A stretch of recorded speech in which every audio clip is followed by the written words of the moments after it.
Welcome everyone to my Weird Wednesday chess stream here on lichess and Twitch. My name is International Master William Paschall. We're playing blitz and classical chess with unusual openings here today. That's the theme of today's stream. Unusual opening stream and playing not totally ridiculous stuff, but openings I would normally not play. Gambits, fun openings, defenses that are a little bit over the top. Welcome everyone. Kind of mix it up today. No chess 960 is out today because it is a stream focusing on the opening. Chess 960 is random, so we don't really have openings in that variant. Unfortunately, Saddest Troll was here today, and for the first time in a long time, one of our regular viewers, and he wanted to play chess 960. I told him, man, you picked today to show up. So we're glad to have him back, but chess 960 is out.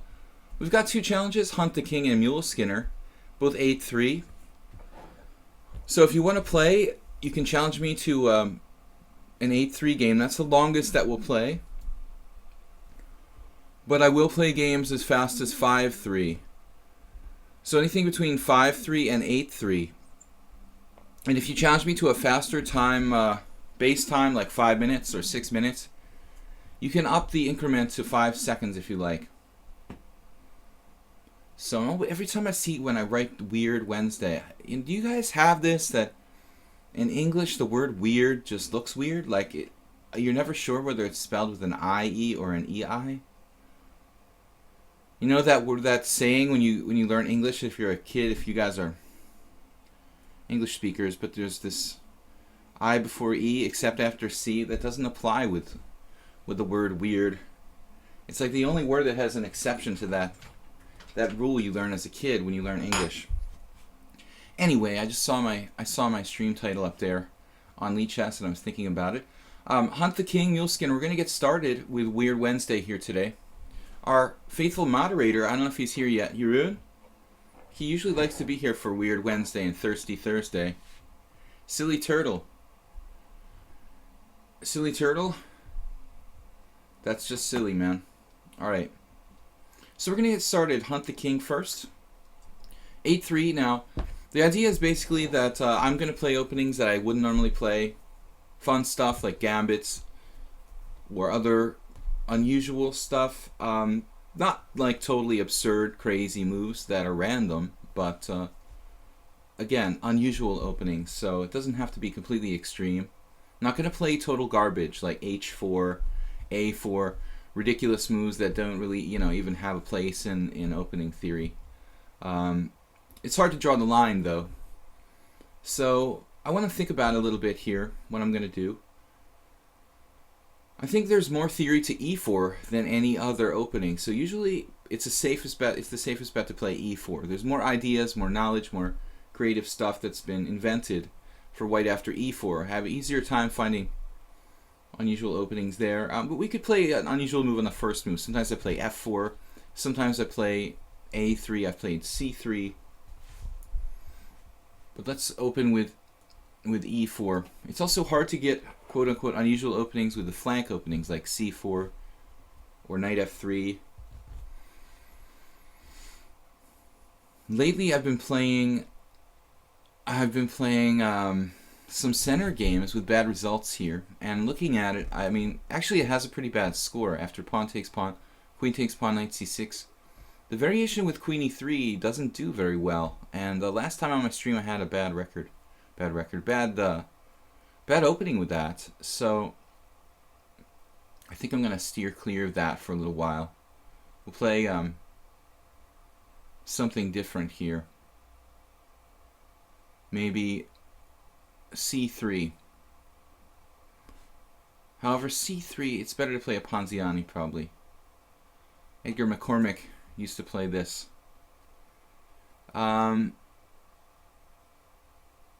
Yeah, let's just play the King's Gambit today. Alright.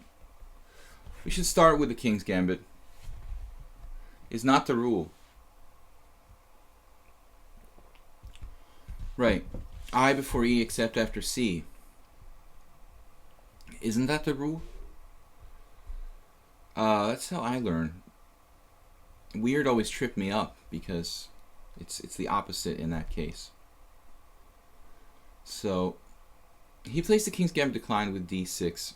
The best way to play the declined is bishop c5, and you can also play knight c6, which is kind of an interesting variation. So in this case, we're just going to develop normally. Then when you get to this situation, it's a little like, I guess it's a little bit like a kind of Grand Prix attack. You have a choice of perhaps developing the bishop to b5 or developing the bishop to c4. But it seems like, and of course those moves aren't forced. You could play a passive move like d3. But it seems like this this idea of bishop b4, bishop b5 positional approach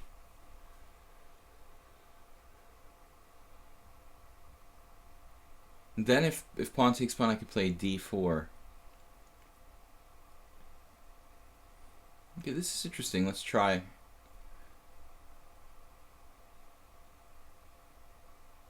Let's try this. Something different. I'm sure that bishop c4 is by far the main move in this position. But it reminds me of a kind of Grand Prix attack. I'm trying to put pressure on e5. Good morning, Saronche. Welcome to Weird Wednesday. This is not Thirsty Thursday. Put the beer down. Bishop to b5. Yeah.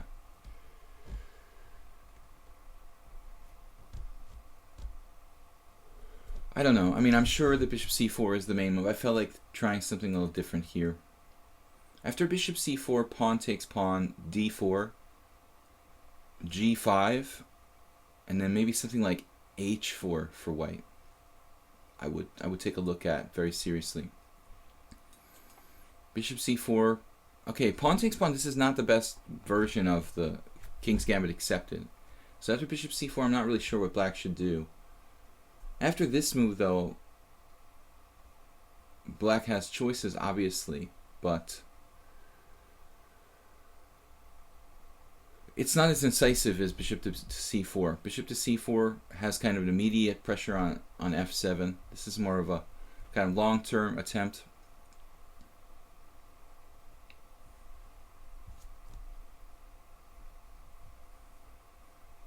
How do you know? How do I know?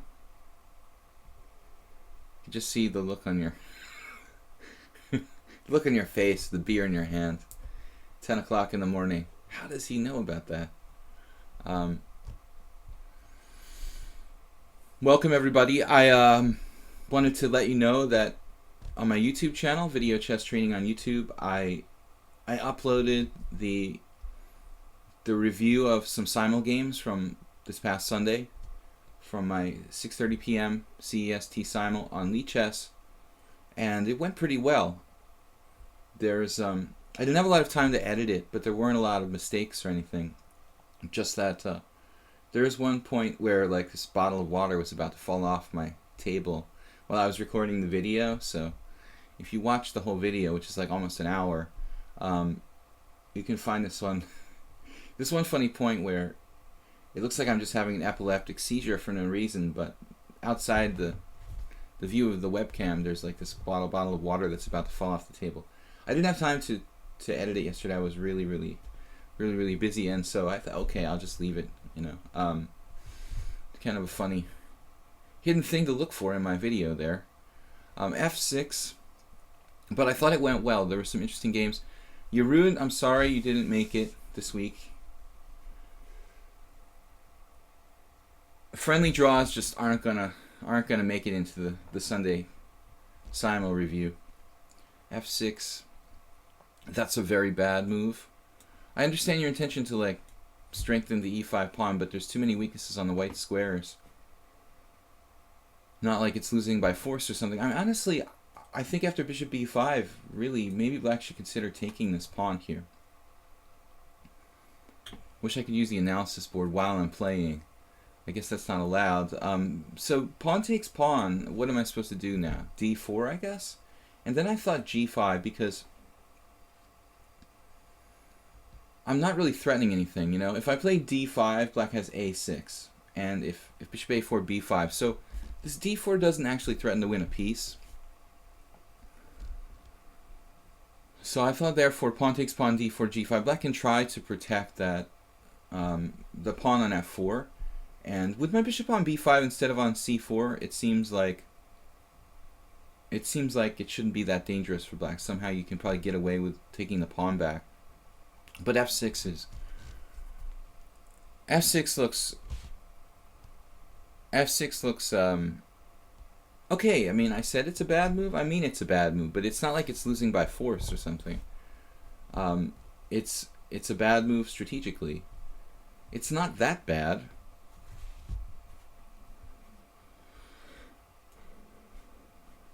So I'm going to try to challenge it here with the central move d4. Break down your control of the center. If you have to give up the e5 pawn, you'd be hurting, you know, after f6 and d6. I feel like you're committed to trying to maintain that strong point on e5. Yeah, I mean, f6 has a number of disadvantages. It takes away f6 from your knight. It blocks the queen. It potentially blocks the bishop that would go to e7. Although if you had all the time in the world, you could play something like g6, bishop g7, sort of develop like King's Indian style. But obviously we don't have all the time in the world here with black. Too much weaknesses on the white squares. So you're not really comfortable in this position. Sorochi says, what? No problem, I understand. It wasn't too entertaining. My fault too. I played very stabile against you. I forgot, you know, honestly, when you played f4, and I forgot we'd had the previous game with f4 c5. Then you start to go into like these b3 things. That's a good approach, I think, for white. In that line. Now bishop d7, and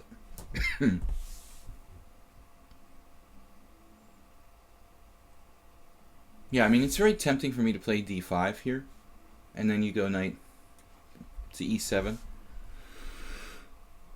But honestly, it looks a little bit like a kind of King's Indian where your position somehow almost benefits from the closing of the center. I feel like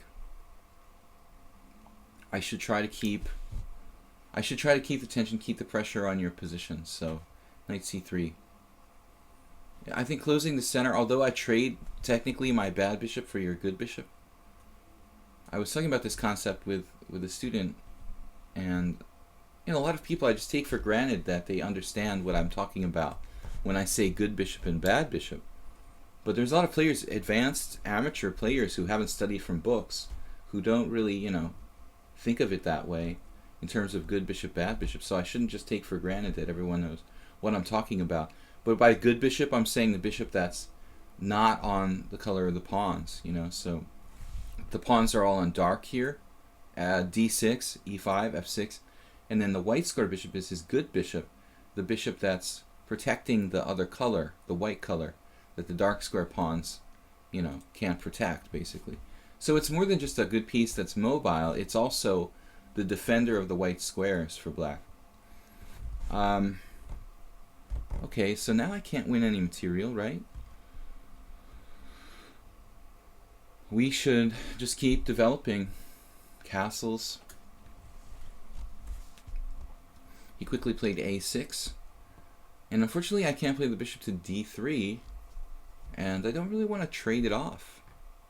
So I have a little bit of a quandary here. Bishop c4 walks into knight a5 and b5. So I guess I have to go back to e2. I don't really want to trade pieces when I have this kind of space advantage, you know? Online wiki, welcome. Silly Turtle specializes in bad moves. Mine come in the middle game. Well, Hunt the King, he can actually surprise you. He plays inconsistently, sometimes very, very well, and sometimes not. You don't really know what you're going to get. He's 1820 here on lichess, which is kind of a respectable rating. I guess he's stronger in the classical games. Most players have this. I mentioned this yesterday.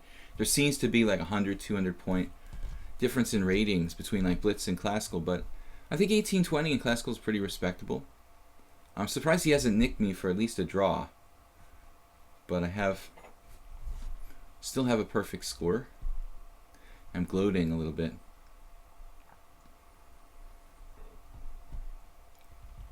What is black going to do with his king? Well, that's a good question. I guess now he could castle kingside, you know, if he gets a couple more moves. He could also trade pieces, but he loses like the d5 square. Knight takes d4, pawn takes, knight takes, pawn takes, queen takes, knight c6, queen f2 or something, queen e3, and I have the d5 square for my pieces. He could play like trade everything on d4, but how's he going to even develop? Queen e7, knight d5, bishop e7. There, that's the most sensible approach, but we have a lot of options here. I mean, first of all, the f file is starting to look like we could open it up and just have knight g5 if black isn't careful. I guess if I take on e5, black takes back with the d pawn. Looks like a very, very good King's Indian for white. Take d5, knight b8. Still not easy to break it down. Break it down. Maybe a4 here. Just grabbing some space. This is somewhat of a time-consuming plan for me, but it's a good general space grab, and I have a concrete idea to try to trap his king in the center. But I don't know. I couldn't leave the center. It would be more fundamental to play something like bishop e3. And I also think that I could play like fe, d takes e, d5. But I was kind of hoping for something not so routine, you know. If I do that bishop e3 type move, he plays bishop g7, and I don't see how I'm breaking through. Now, he's going to castle, so that was my plan to stop him here.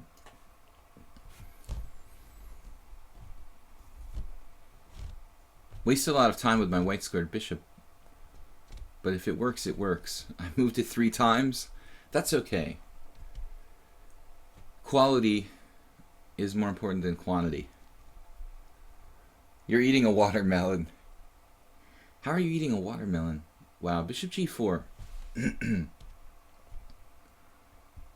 Is it watermelon season in Tibet? Man, bishop g4 is an annoying move. Just kidding. Troll, I know. You're not in Tibet. Alright. Man. Bishop g4.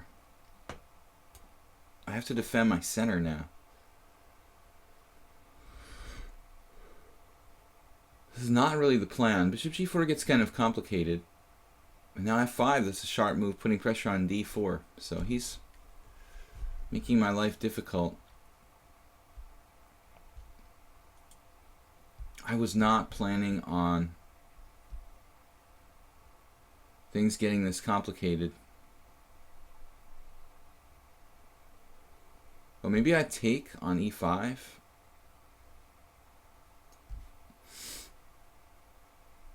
Man, you could have taken on e4. That could even possibly win a piece in some lines. It looks like black has a good game now.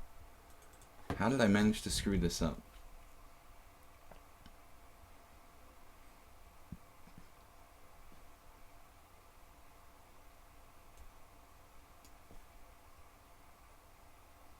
No, hunt the king is like good here. I really messed this up. It's unbelievable. What a bad plan to play bishop c4. He's completely turned his position into something that works. Bishop g4, knight c6, d4, everything. Revolving around the d4 square, he gets control of that, and he's probably at least equal here. At least. Maybe not better, but he's at least equal. But now things will turn against you. I think you have to play knight d4. By not playing knight d4, you're not keeping as much pressure on the position. Yeah. Oh, queen takes, drops c2. So I have to take this way. And then f4 closing it up.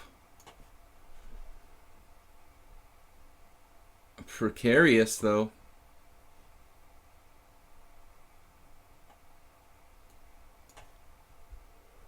Surprise. Oh, I thought I had double attack on f7.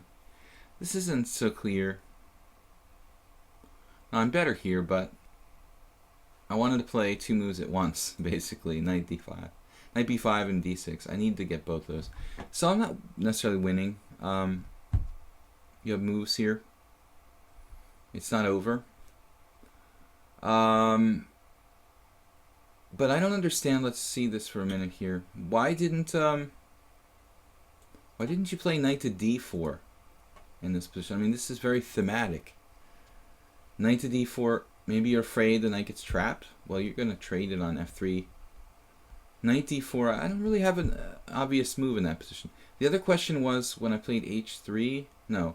When I played f takes e. Maybe you have this. F takes e4.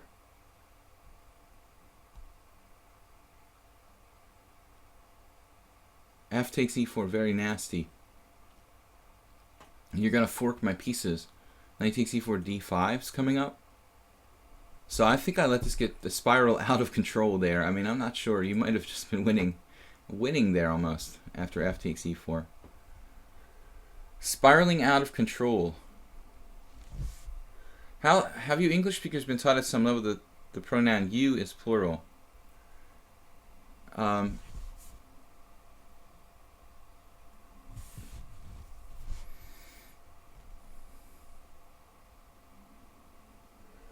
It used to be ye, plural, and thou. Thank you, silly turtle.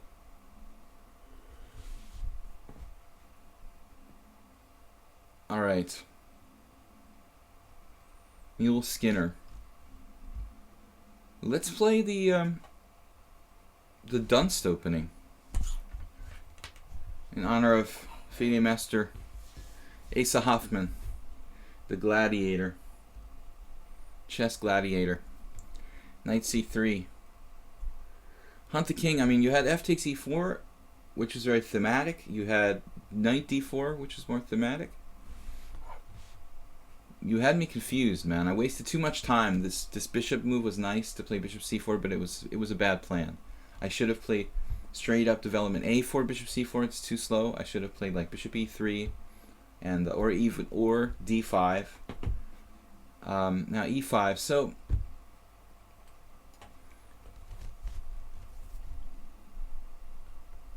the left knight. That's the gold standard. I think it was I don't know, is it a German IM or some player who wrote a book on this opening? Called it just the left knight. So knight to c6 here. I think I have to play either e4 or d4 objectively in this position. It's not really a scotch because I haven't played e4. So there are some interesting complications. I remember a friend of mine, International Master Joseph Fong, used to play occasionally games with knight c3, and he had some bizarre Scotch-like games where like there was no pawn on e4. So he has a kind of extra tempo with the pieces, and there was even some crazy games where he was like putting the knight on f5 very early. It's kind of weird. But this is all discussed in the left knight. I think this looks a little premature here to play knight f5. Accelerated Scotch, you might call it. It's nice because in the Scotch normally I feel like I'm like behind in development, you know, and here it's like a Scotch, but I don't have that feeling of being behind in development like I did the other day when someone asked me to play the Scotch in the stream. No, I'm not going to simply transpose to a Scotch game. That wouldn't be in the spirit of things for today's weird openings stream. Well, we don't have a lot of options. I mean, basically, it's bishop g5 or g3. I don't think there's any great alternatives. Taking on c6 has no value. e3 is too passive. I mean, you could play some bizarre move, maybe like queen to d3. But white's going to need to develop this bishop anyway. Although g3 deserves consideration.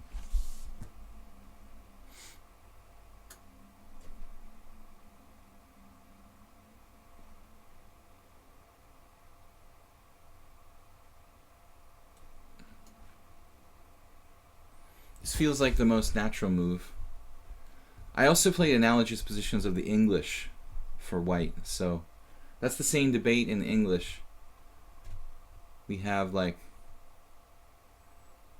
c4, e5, knight c3, knight f6, knight f3, knight c6. 4 knights English with d4. d4, e takes d4, knight takes d4.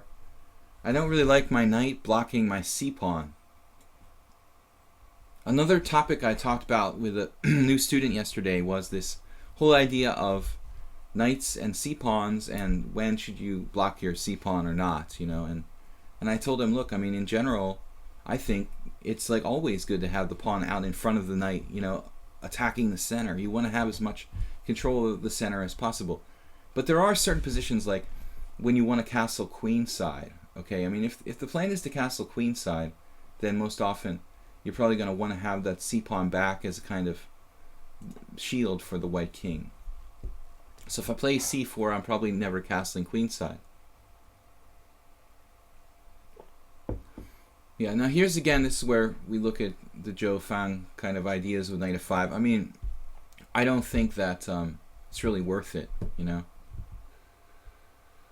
But it's interesting nonetheless. We could play knight f5. Now after bishop g5, it makes you wonder. You know, it's a big investment in time.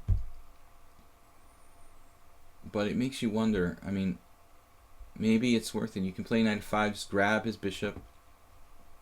Let's do it.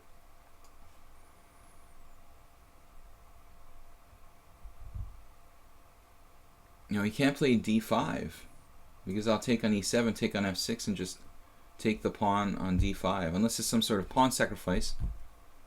I guess I shouldn't rule that out entirely, but it doesn't look sound.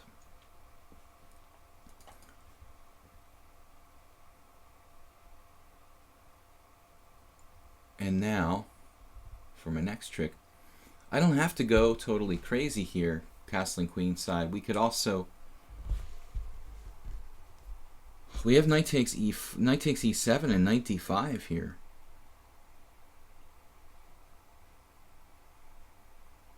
Knight takes e7, queen takes e7, knight to d5. Looks pretty strong, honestly.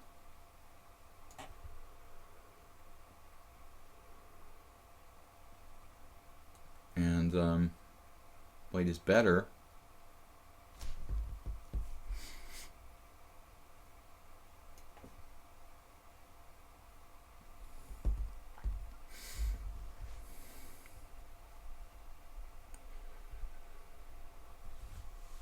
You wish your school had a chess class. Yeah, I'd never played chess in school. In elementary school, I remember we had chess sets, though. It's just that most people didn't understand or incorporate any difference into, you know, between chess and like drafts or checkers. We just played with the chess pieces like they were checker pieces, or checkers. So this is the basic concept here. We're damaging his pawn structure. I mean, Mule Skinner had to do this to defend c7 and put the queen on a powerful square. And now my b2 pawn is hanging. So this was pretty much forced. And I just figured I'm better here. But it's far from like some kind of decisive advantage.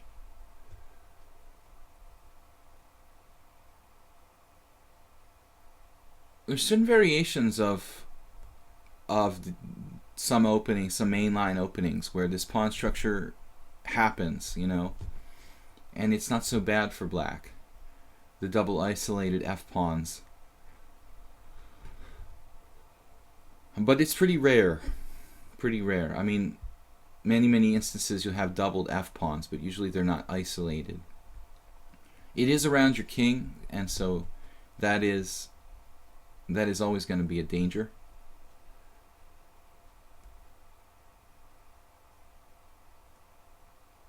White has to deal with a powerfully placed queen on e5 and f4.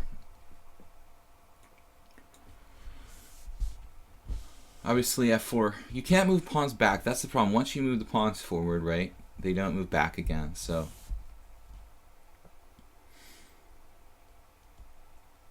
I'm a little bit worried about there being a backwardness along the e file if I play f4. Not the most fundamental move in the world. So the safest plan looks like something like queen d2, or maybe... Actually, queen d2 is kind of interesting. Then he starts pressure bearing down on e2. I guess the same thing goes for like g3, bishop a6, bishop g2, rook e8. Although in that case, I might be able to simply play like g3 and e3 and just laugh at black. And I can't castle kingside though. It may not matter, but I have to watch out just in case he gets a knight to e5 or something. It still looks good. Looks good for white though. I could do that. There's also queen d2. Queen d2 castles queenside. Castles queenside is a little risky. I don't think I necessarily want to do that.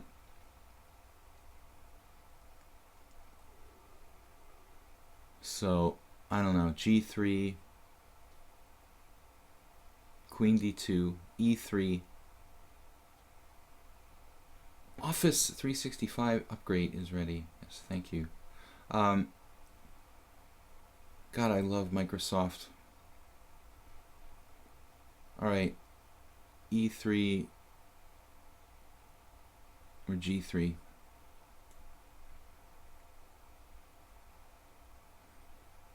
Yeah, I'm gonna go with this, you know. Strategically,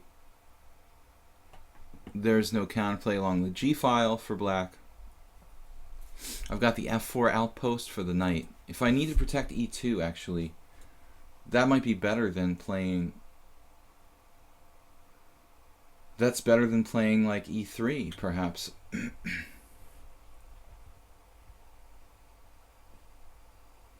There's something to consider here. Playing knight f4 rather than e3. I don't really like taking my knight off that powerful outpost on d5 though. I could even play bishop f3, kind of think of it, but then you're going to have to answer to knight e5 eventually. I think I play queen d3 to discourage bishop a6. That was an interesting possibility and a good suggestion, but you might walk into a5, bishop a6 anyway. But I mean, queen d3 was something that did go through my mind, just like in the queen d6 Scandinavian or whatever.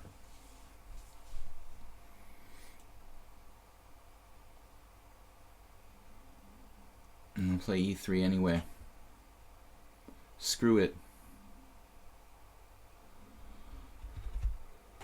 I just really like the squares afforded me by this queen coming out to h5, g4, f3. A lot of possibilities, and this queen is like a monster, man. It's a Scandinavian type pawn structure, I think. we're definitely liking this queen, and its mobility is awesome. Queen a4 is a great idea. Yes, we can't castle kingside at the moment, but it's probably not anything to worry about. Got queen checks all over the place.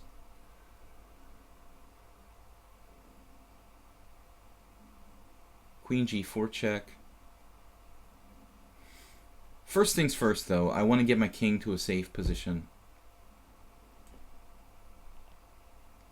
Although queen a4, knight a5, I just realized isn't out of the realm of possibility. Queen a4, knight a5, b4, knight, bishop c4 there.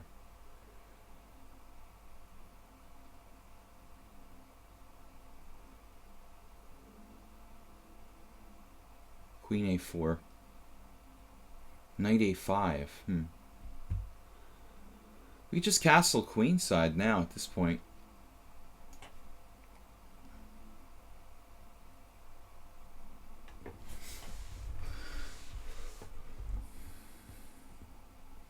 It doesn't do any harm to play this check. I was thinking of castling queenside. I don't think it's all that dangerous in this position.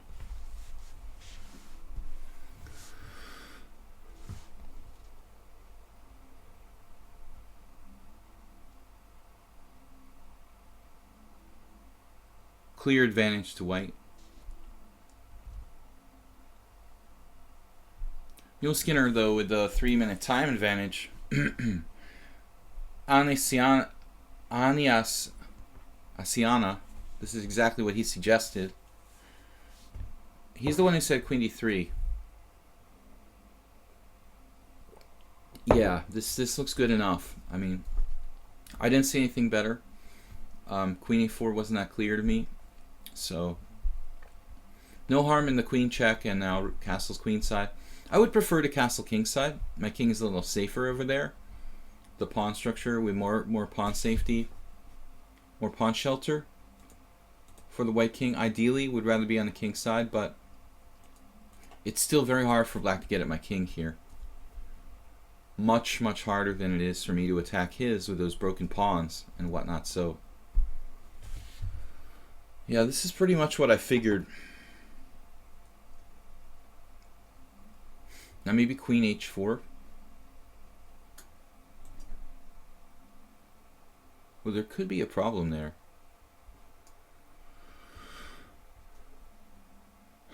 Man.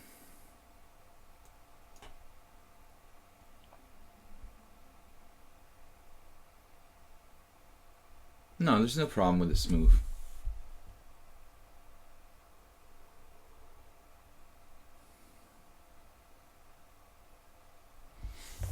Because if bishop b7, I've got knight takes f6.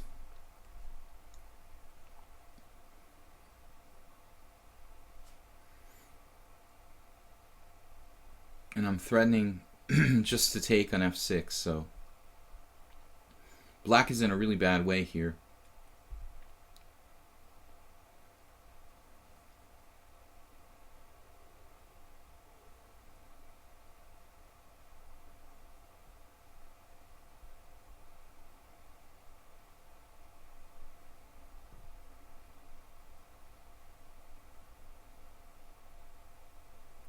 Difficult to make a suggestion.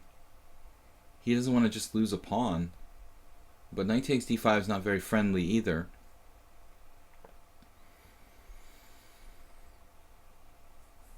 We're taking with a rook. His queen has very few squares.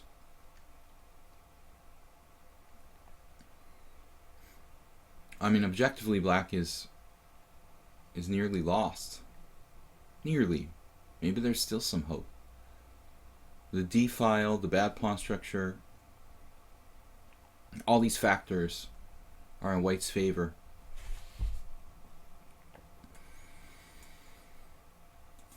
As far as control of the center goes, black clearly has e5, but the other three squares are mine. So we have a majority sharehold in the center. The central squares. 3 out of 4 are under white's control. We could have all 4 if we played f4, but there is a kind of backwardness there, as I mentioned.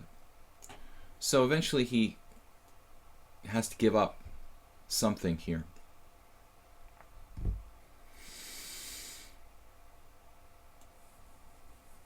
Unfortunately, this move, I'm going to lose on time. I had to make a move. Yes. It's alright. It's good enough. Good enough. Probably not the best. I didn't see a clear improvement though. Knight takes d7. I just didn't see my knight getting out of there. You know, my knight is actually almost trapped. So I was a little bit panicked about that.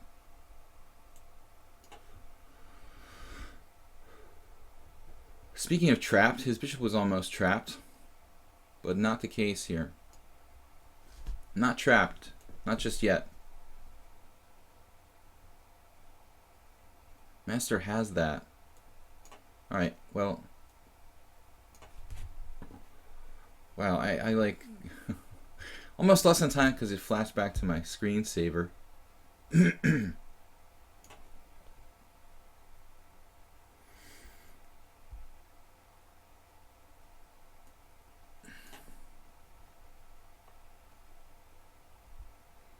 Neil Skinner is a fighting player.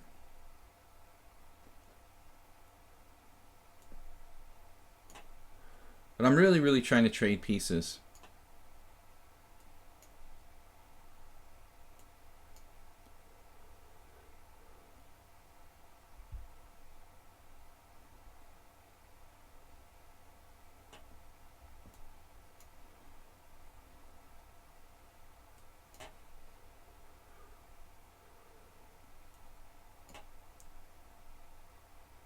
His knight is pretty well dominated here. Alright, man. Thank you for the game. We've got challenge from Lenchen. Challenge is Master Wasabi, King Wiki, ARW, Neverness, who I haven't seen in a while, and Ghost Mind. Guys, so you know it's Weird Wednesday, so we're playing unusual openings today. It had to be Rook takes d7, not Knight takes d7. Yeah, retreating was very practical, I think so. Without a lot of time to make sure that my piece didn't get trapped there. Rook takes d7, okay. So it's Weird Wednesday, we're playing unusual openings today. If I don't get a chance to play an unusual opening, make sure you guys play one against me, okay? We're trying to kind of cover some new ground here. I played a Dunst opening there. Now I'm white again against Lenchen. This is a strong player who's beaten me 2-0. I think both of those were simuls. Now, he's got 2282. Is that blitz or classical? Alright. So, let's try something different. I'm going to play the Polish opening here.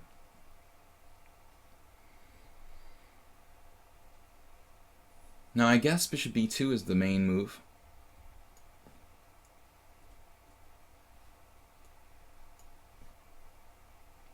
Basically, we traded a wing pawn for a central pawn.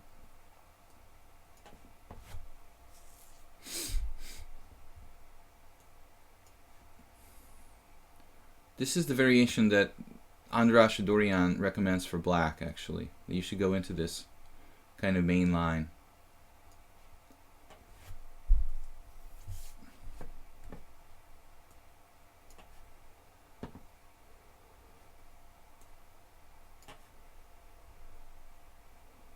He's pretty fast, too.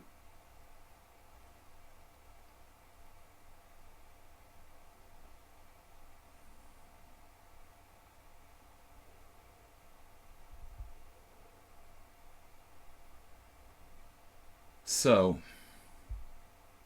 we have a majority of pawns in the center. 1, 2, 3, 4 against 1, 2, 3. Central area, a central pawn preponderance. But I'm not really sure what the best method of doing this is now. D3. looks kind of solid. I don't really like d4, c4, to be honest. I'm not sure what's going on in that position.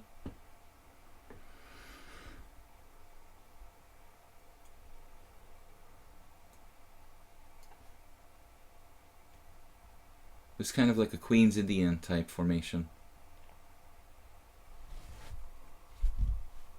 But this guy's beaten me 2-0 in simul so far. Now he plays d4, and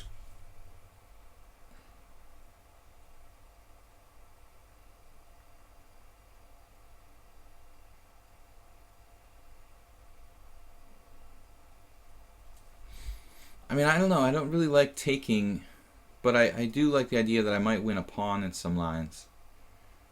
Pawn takes pawn, knight b3. When it's very hard for him to protect that pawn. The problem is he has tactics like winning my bishop on e2. It's a little bit complicated. If we look at like pawn takes pawn, knight to b3, he can play queen e7. But then I have knight takes d4, defending the bishop on e2. Knight takes d4, knight takes d4. Pawn takes pawn, pawn takes pawn.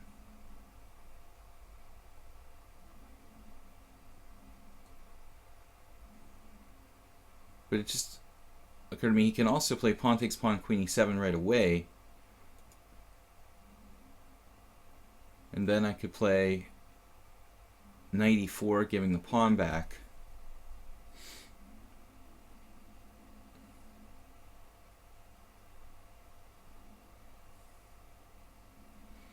But he has fantastic piece sacrifices like pawn takes pawn, queen e7.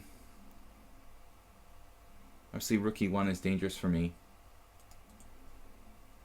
Pawn takes pawn, queen e7. And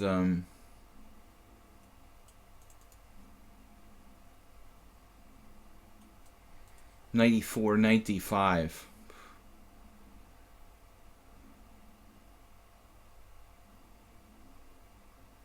That's pretty complicated, actually. Threats of knight f4. That looks pretty scary.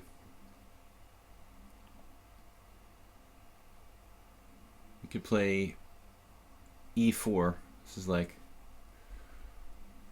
My first inclination was to play this move, but it doesn't put any questions to black.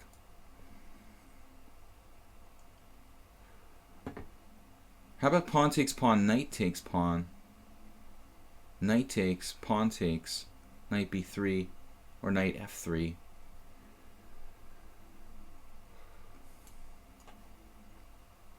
Black has used no time. It's a weird account. It doesn't seem to have very many games. Just 16 games, 7 correspondence games, and 16 classical games. As far as rated games go, so I had enough time to check all of his unrated games.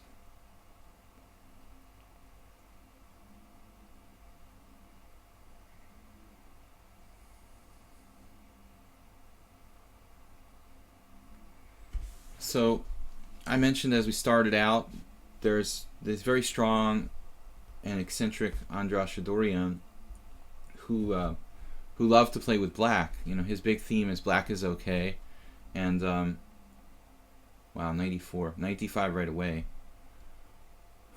This is a joke.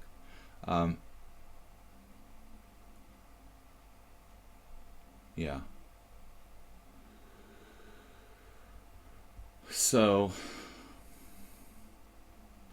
black's a little too good. Using no time. Find this move.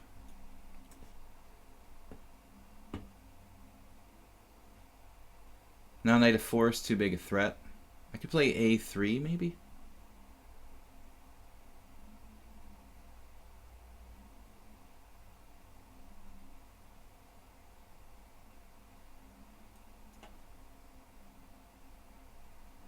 I don't know. This guy is trolling me or what, but he's playing like perfectly.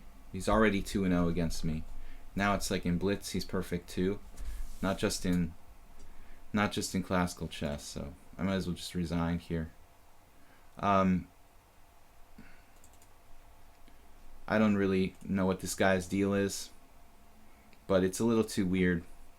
All right, Master Wasabi 8-3.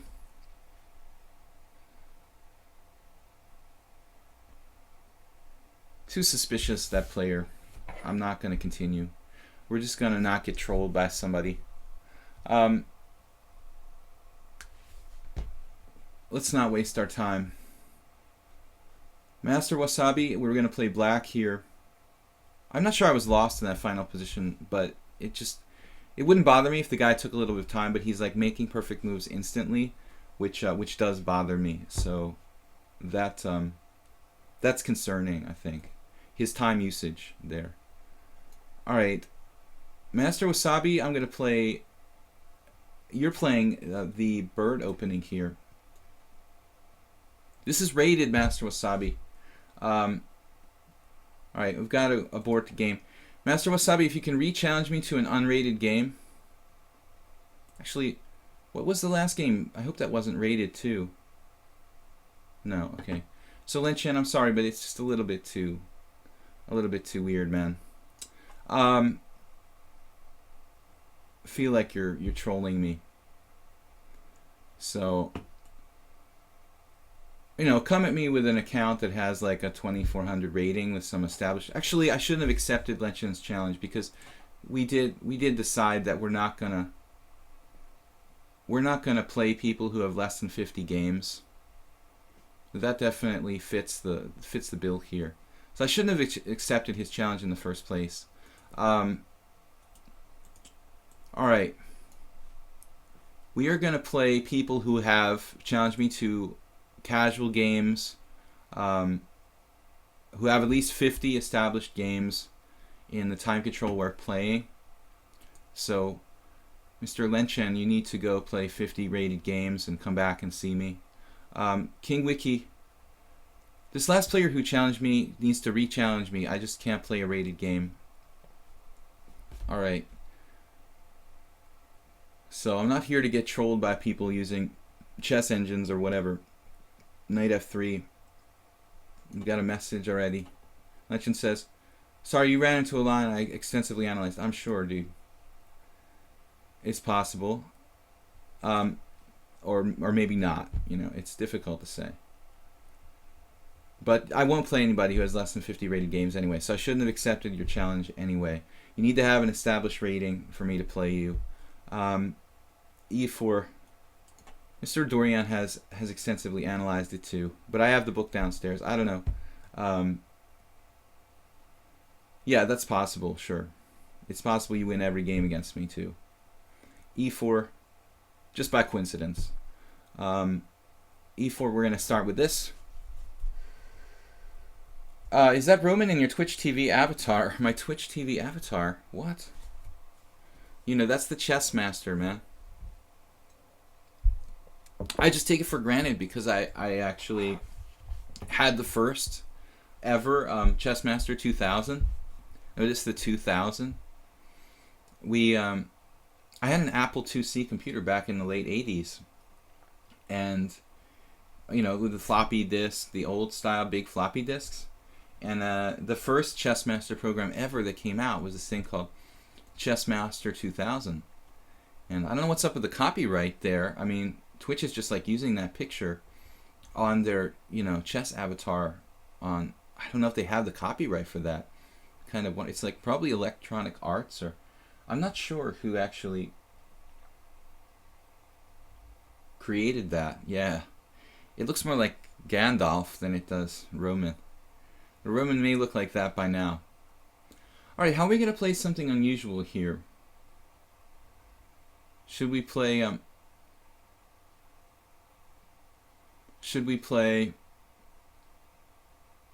Knight A3?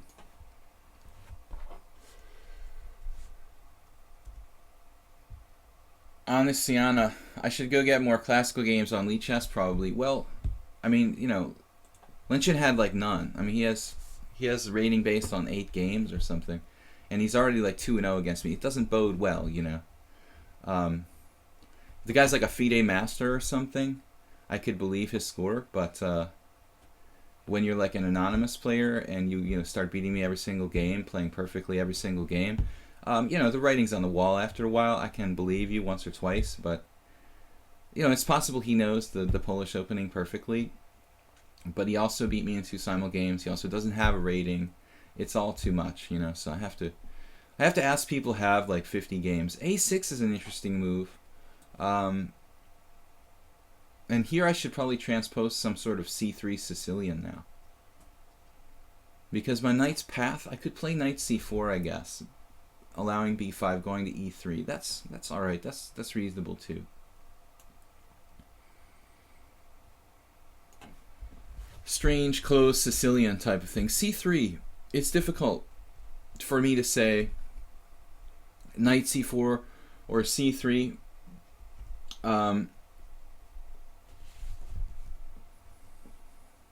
So guys, make sure that the challenge is unrated and you at least have some sort of established rating, because I was getting trolled really badly by players who were just creating accounts just for the sake of torturing me, and it's not fun. Okay, so now it goes into a sort of closed Sicilian. If I play this though, black has D5, G3, D5, pawn takes pawn,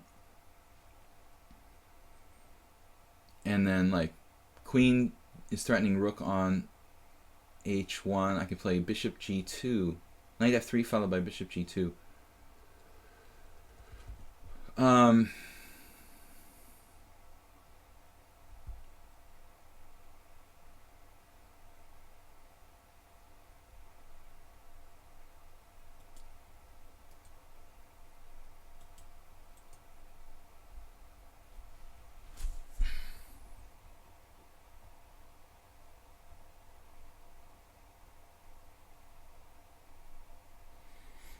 G3, D5, pawn takes pawn, queen takes pawn. I don't really like it. Knight F3, and then bishop G4, bishop G2. I'm threatening knight to B6, but he always has like a check on E6 and stuff. So it doesn't look that great. A number of strong players played this knight A3 line, although I haven't faced A6 in the few games I played with white. I'm not really sure what to do here.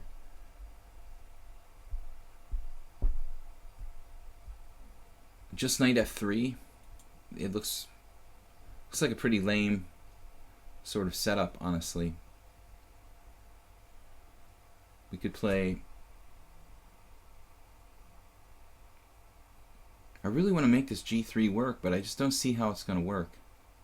He could also simply play, in the event of G3, he could also simply play E6 and D5.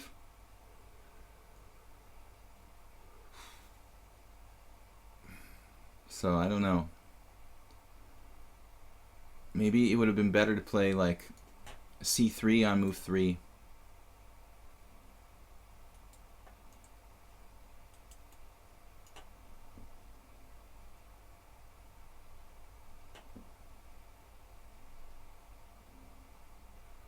C3 a little more constructive than knight to C4. I think this is too abstract, what I did here.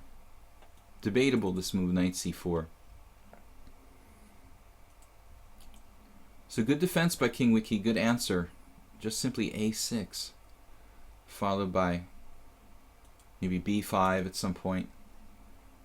G3, D5, pawn takes pawn, queen takes. I want to make this work somehow, but I don't see. Bishop G4 coming after knight F3. Bishop G2, you've always got a check on E6. Yeah, this doesn't look good. I can make some kind of neutral move here. That's about all I can do, like D3. Maya Soglot says, the idea of knight A3 is C3, D3, G3, F4, and knight C2. That's one of the ideas, for sure. You know, that's big clamp system. That's what they call it. I mean, you can play this setup via a totally different move order for white, you know. The so-called big clamp is like, usually the knight comes later. Like, we'll play D3, F4, like you said, C3, bishop G2, and then knight A3 later, knight A3, knight C2. So the knight a3, yeah, trying to transpose into that big clamp setup is definitely one of the setups that white has in mind. But I'm just playing it like, you know, I also don't know the Polish opening really well. I played against this guy a few minutes ago. I resigned after 10 moves. I felt very strange about the position, very suspicious. I don't mean to be paranoid, but you know, if Black took a few seconds to think, but he had used like no time, almost no time for the first 10 moves, and he was playing perfectly. I don't know. You know, if I suspect or feel paranoid, I can't play my best. So maybe he's cheating, maybe not. I really don't know. But if somebody doesn't have an established rating, I shouldn't have accepted the challenge in the first place, because there's just no way to know. And the paranoia makes me at least, I just can't play well. If I suspect my opponent might be a computer, my normal play kind of goes out the window. I start playing like scared, because I think they're a computer. I start playing like I'm playing a computer, and I start to play like very passive, afraid of any tactics. Not really a good situation. All right, g3 here finally. So this looks like a good setup, King Wiki. I would recommend it as a very, very logical way of meeting this system. I have played knight a3 on occasion when it became trendy about 10 years ago. I guess Zvygintsev was the one who played it the most for white, winning some notable games against some strong players. Now here, taking on d5 does have a problem that I open up his bishop on c8. Pawn takes pawn, bishop g2.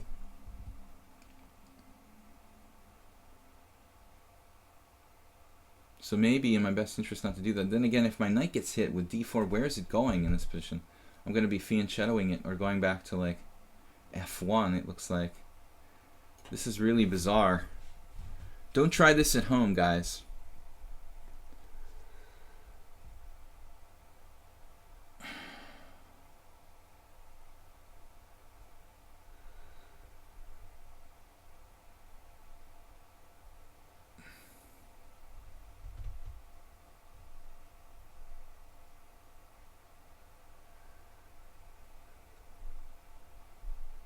Well, Meat Swallower could be a troll account, but it could also be, you know, like Meat Eater, which is just another kind of dinosaur. I'm probably being trolled, but do you distinguish between Meat Eater and Meat Swallower?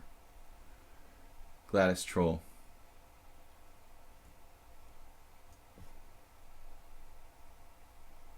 Plant eaters.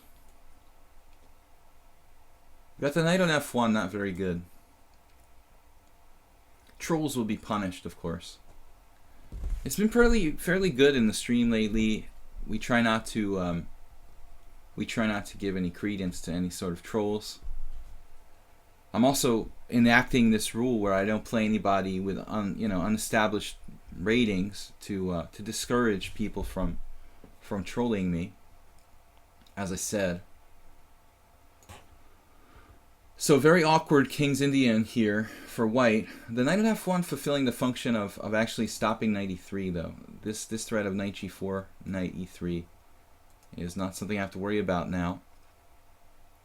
But I will have to worry about it in the future. This guy has to get back in the game. King Wiki playing better than ever.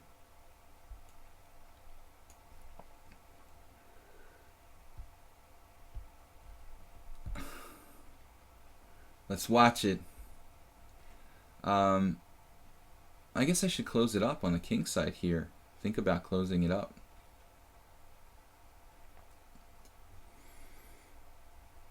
Yeah, King Wiki's playing well today. So we're going to kind of race position. Pretty early commitment. And I think black has a fairly decent King's Indian.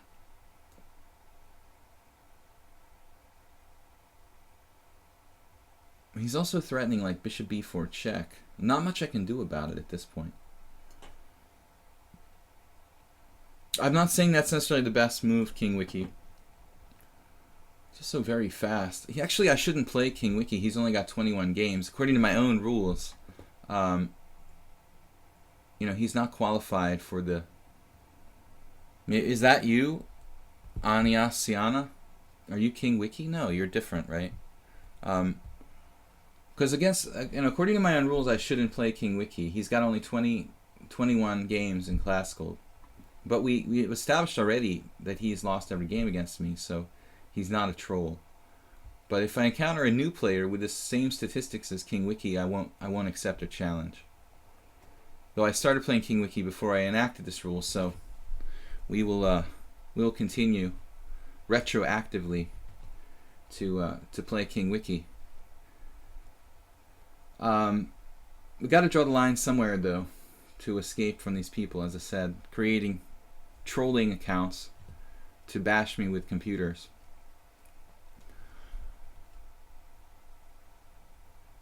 You have 800 blitzish. Well, I mean, that's okay, you know, as long as you have something like that's established.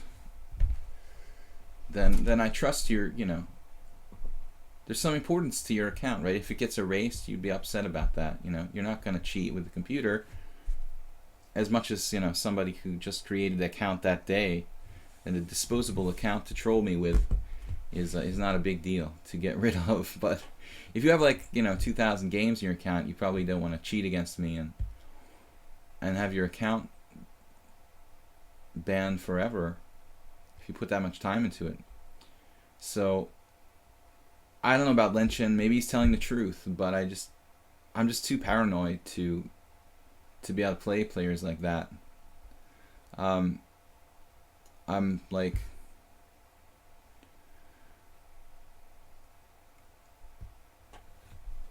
too many perfect players, and then they'll tell me like they don't have a rating. That's the other one. We get a lot of that lately. Not so much lately, but in general. I love the people who are like 2100, but they've never played in a tournament. That's pretty hard to do, you know. Yeah, what's your name? What's your ELO rating? Oh, I don't have one. What's your national rating? Oh, no, I don't have one. I don't ever played in a tournament. Okay. It's pretty hard to get to like master strength or close to master strength if you've never played in a tournament game. I mean, it is possible. Years ago, it probably wasn't. It was really difficult to do that. But nowadays, it isn't outside the realm of possibility with the internet, especially for young players. But usually, these people, if they're that into chess, you know, are going to tournaments, and especially younger players. It looks like we've got this under control now. We've got a pretty strong kind of king side. That bishop on b4, that's what I was talking about with the check. You know, I'm not sure it's a good move because it didn't really cause me that much inconvenience. We get the king over to g2. This bishop could come back to d1 and get out, you know, in the b3 dimensions somehow. 19 seconds left. It's a little bit of a time pressure. But I have no weaknesses other than d3, c2. Knight b4. That's the problem. I've got to watch out for that. But he can't have two pieces on the same square. How can you do this every day and don't get deadly bored? Actually, yeah, I was talking about that with a friend of mine. I'm good with routine. You know, the same thing when I played online poker. I'm very, very good with routine and kind of grinding every day, the same thing. I enjoy it, troll. I don't get bored. I love chess, you know. It's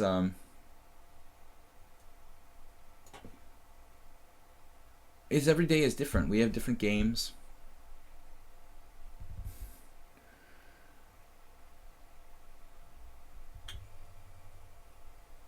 h4, maybe king h3 at some point.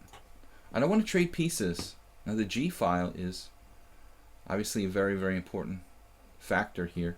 Got queen b3. Surprise. So queen b3 hitting two weaknesses. Yeah, I never get bored of chess, even when I stopped playing full time for 7 years or 6 years, however long it was.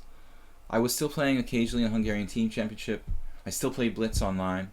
I never gave the game up. I mean, I love it more than poker. I love it more than anything, chess, that is. But you've got to make a living at the same time. Wow, nice sacrifice by King Wiki there. Practical move to... Oh my god, what an idea. I just played King H2. Is that the wrong square or is that the wrong square? Wow. That was the wrong square. You had Queen takes H4 check. Goodness.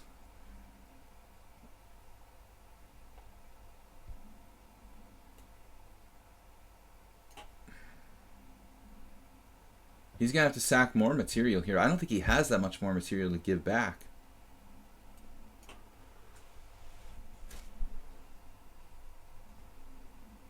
Everything's falling apart.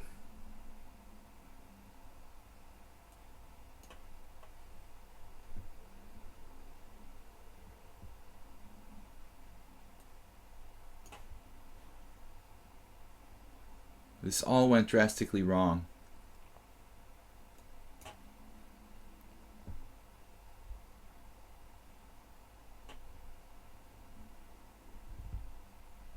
Not a great opening for me. The experimental knight a3. I played it in maybe 2 tournament games.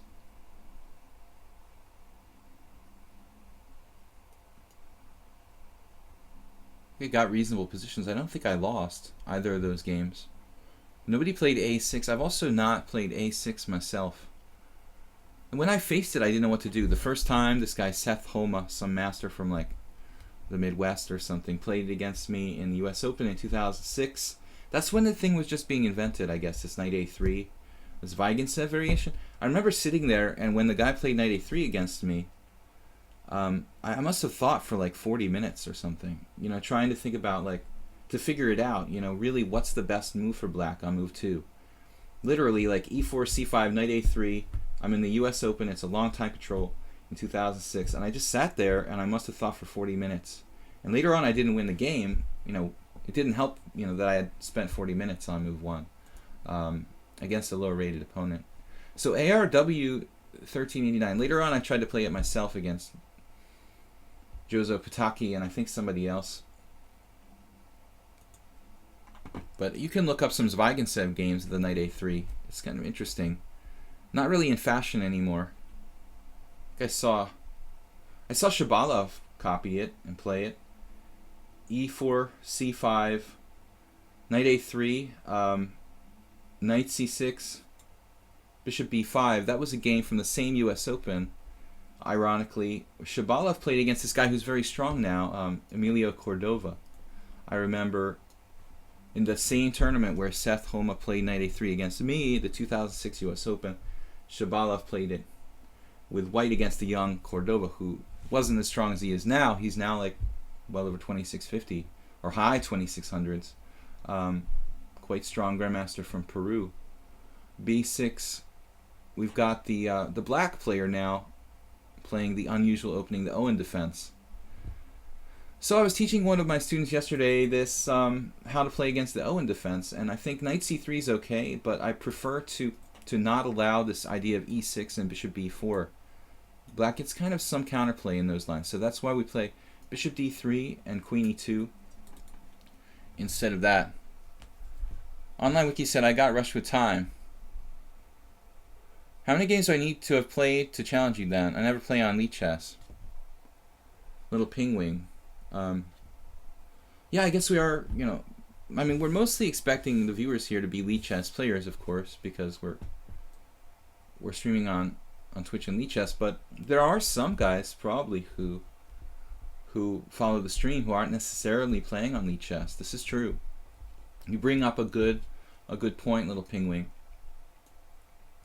So I think well, I don't know, I say 50 games, but I mean at least like 30 games, something. I would prefer like 50. So we have some kind of established rating.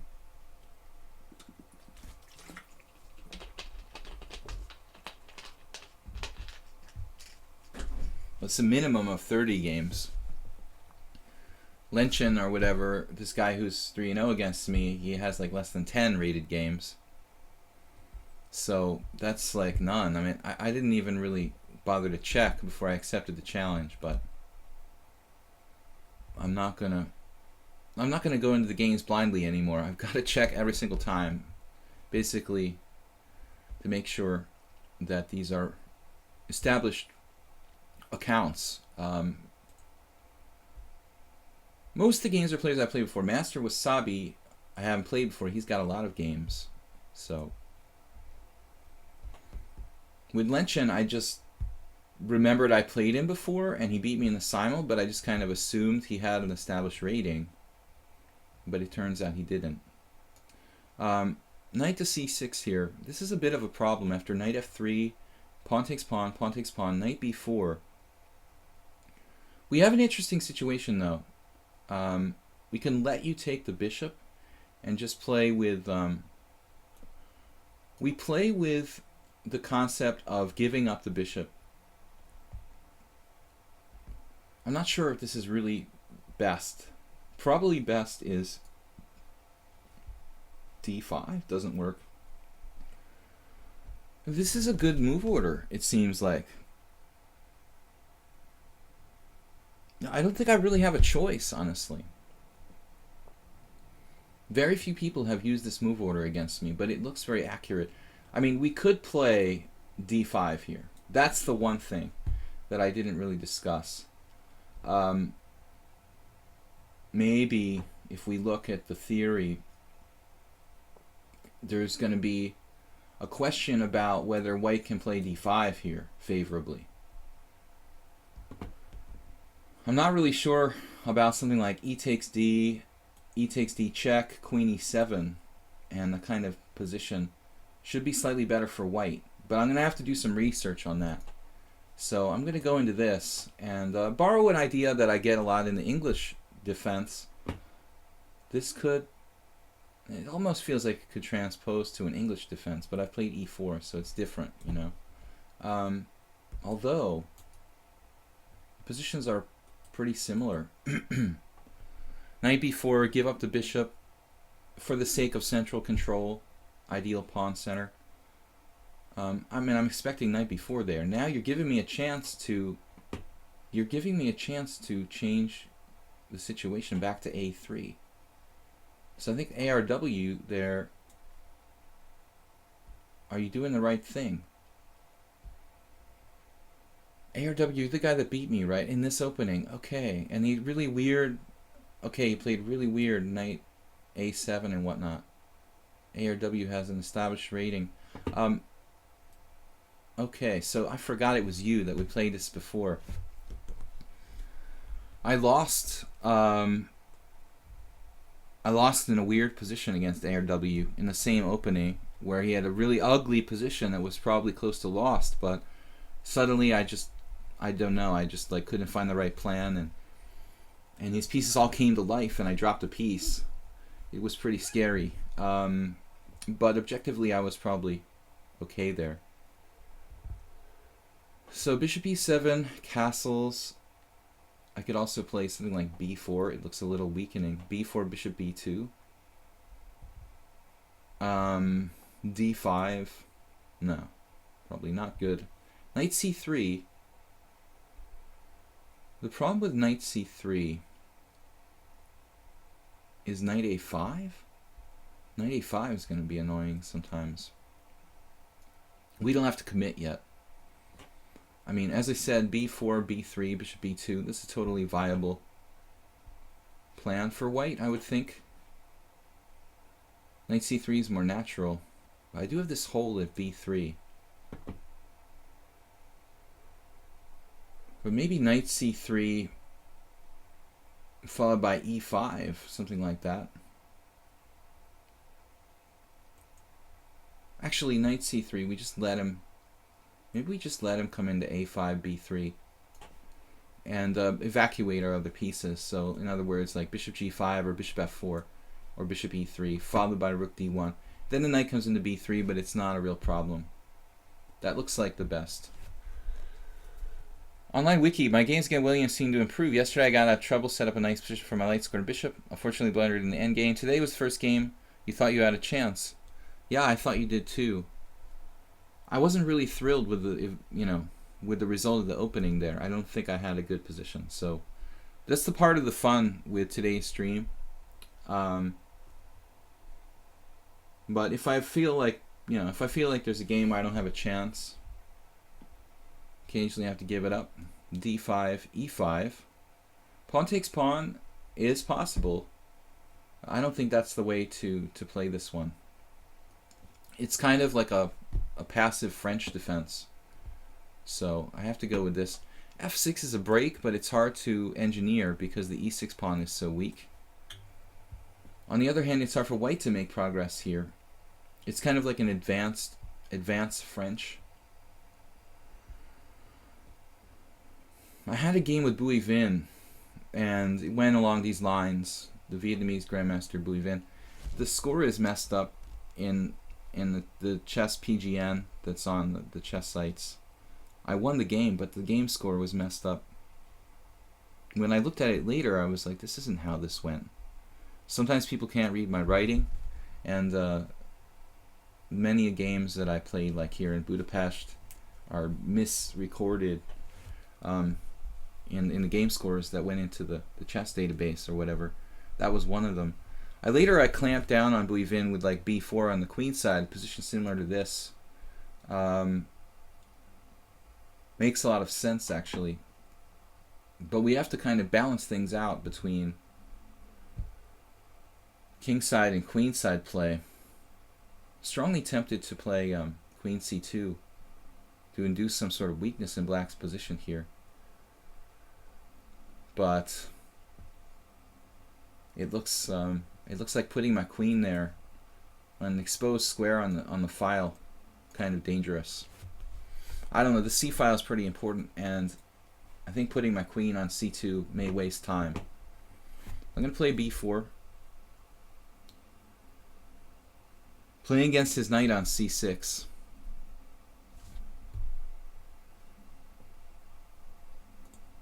This is the idea here, because always every kind of counterplay revolves around like knight a5. And I've talked about this before, but just for those of you that haven't heard me, like I have it here. This is Tony Miles. This is a book about his games, and he loved to play the St. George defense. When Tony played the St. George with a6 and b5, he talks about the fact how this additional space with b5 allows black to play like knight a5 and knight c4 in some variations. So he believed, and I think he was right, that the St. George is in a sense like better than the Owen defense, because that extra space with b5 allows you to get counterplay on the queen side with knight a5 and knight c4. Here black doesn't have that. He didn't have the ability to play knight a5 and a supported c4 square for the knight to go to. So this kind of French defense is just bad. More or less just bad for black. I've got to keep an eye on f6. We got to keep the lid on that basically. But black with some ideas here, it appears. He has some ideas, I'm afraid. I see what he's trying to do.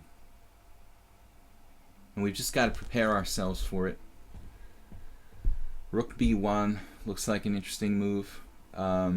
White's balancing here between kingside and queenside play. We've got to be able to play on both sides. I may have to play bishop e3. Alright, this may waste time, but I think it's kind of an interesting investment.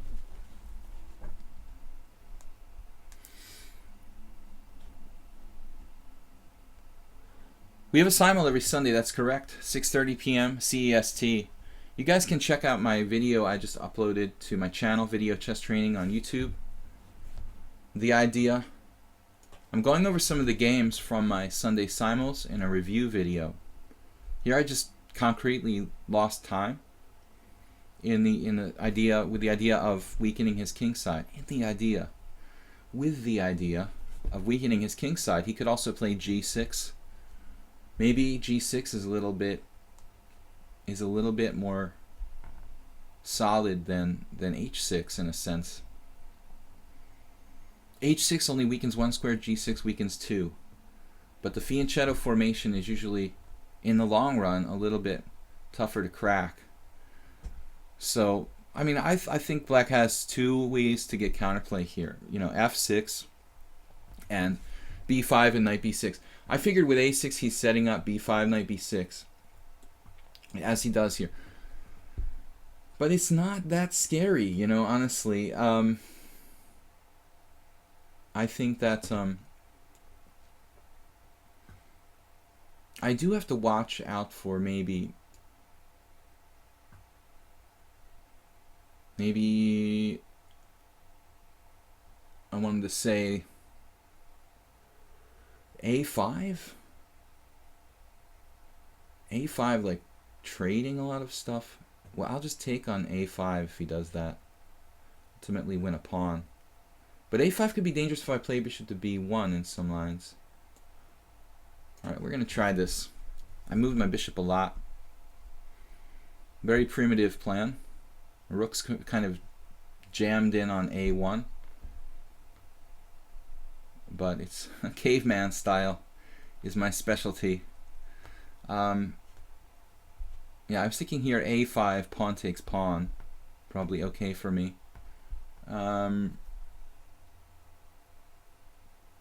Black doesn't have f6, so this queenside play is his only counterplay. We are going to break through on the king side, hopefully.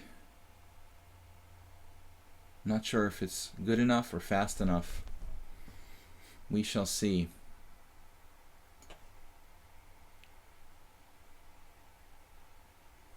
And I was thinking rook a2 to get this guy into the game.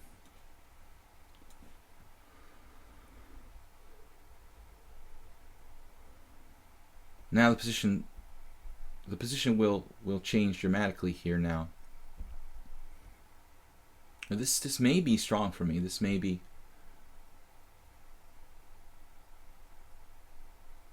good. We've got a minute to 2 minutes. I feel very strange about my last sequence of moves. Queen c2, bishop b1, queen d3, you know, all for these kind of cheap threats on the king side. To weaken his king side.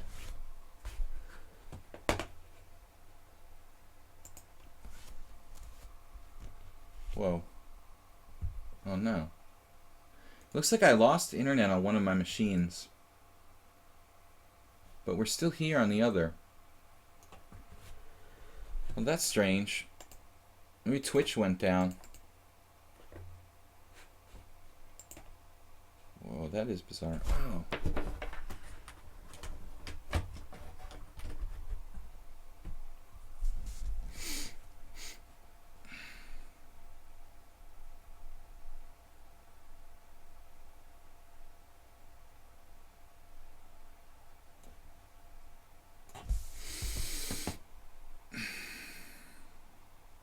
If you guys can still hear me, we had a temporary outage.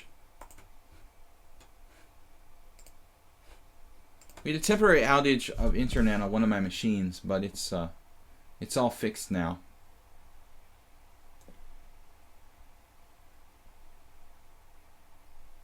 I don't see any kind of knockout blow here, unfortunately.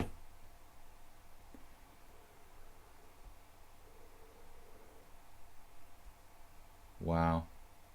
ARW is going to take me out again. He's 1336 in blitz, but 2000 in classical.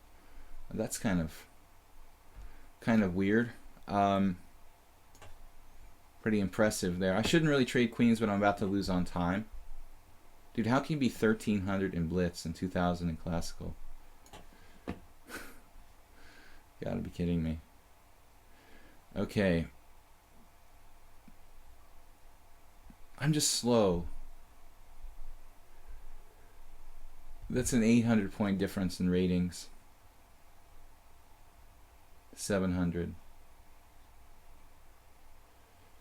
I'm not good at blitz. But I thought you could have won a pawn there with knight takes b4. Instead, he played very safely.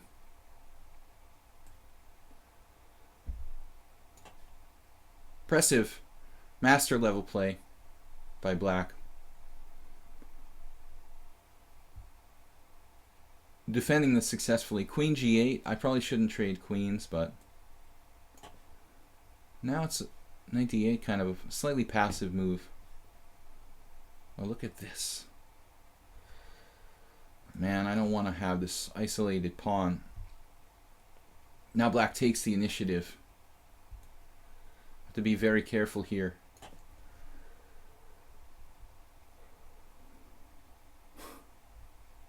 Right. He's 1300 in blitz. Okay.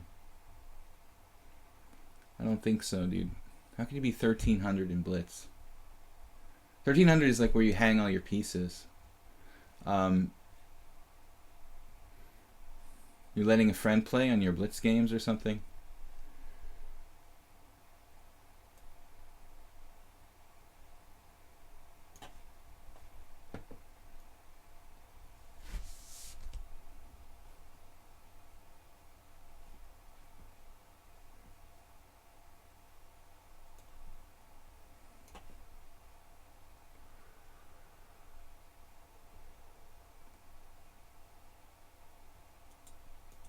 Now, I don't feel so bad about the first game I lost.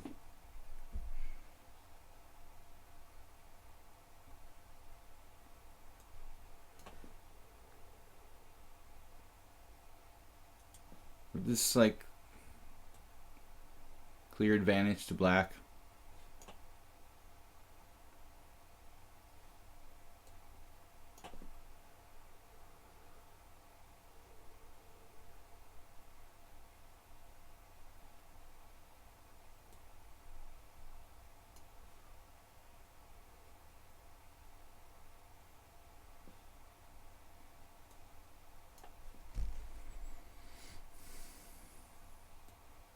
This is the guy who's 1300 in blitz here. Right.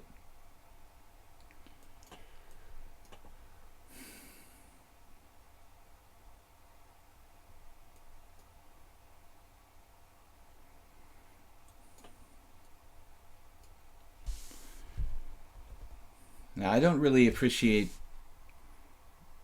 you know, being trolled by people who are 1300 in blitz, but they play like masters.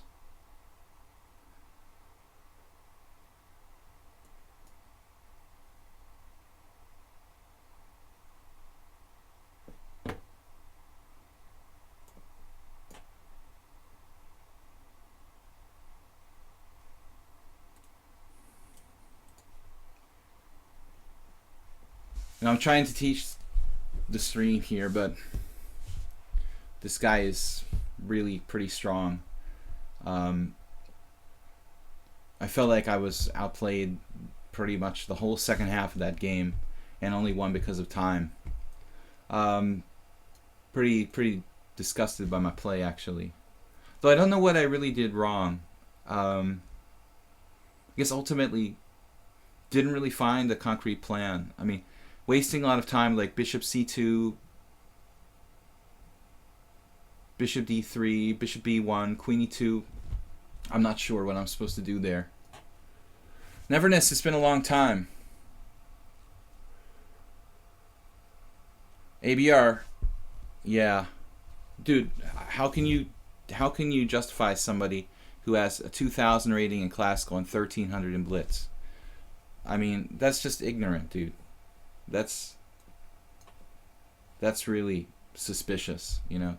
Yeah, I'm like King Crusher.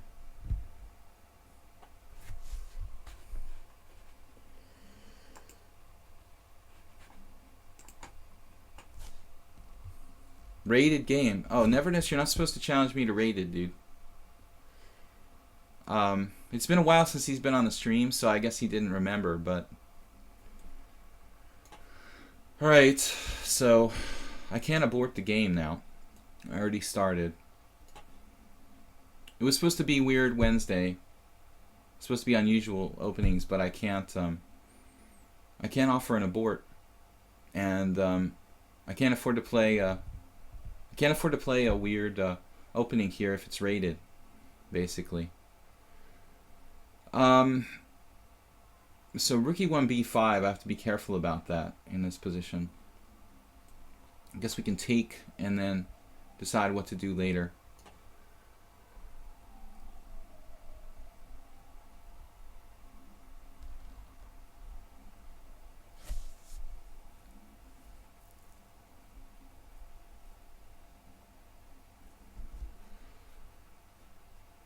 Yeah, I mean, if you want to find cheaters, then look for the guys who have this 700 point difference in the ratings. I mean, some people like let their friends play like one rating category and another. Maybe that's the case. My last opponent, he just lets his kid play the blitz games and he plays the classical games or something. But there's no way the same player can be 2,000 in classical and 1,300 in blitz. That's not paranoia. That's fact. You know, nobody is 2,000 in classical chess and 1,300 in blitz.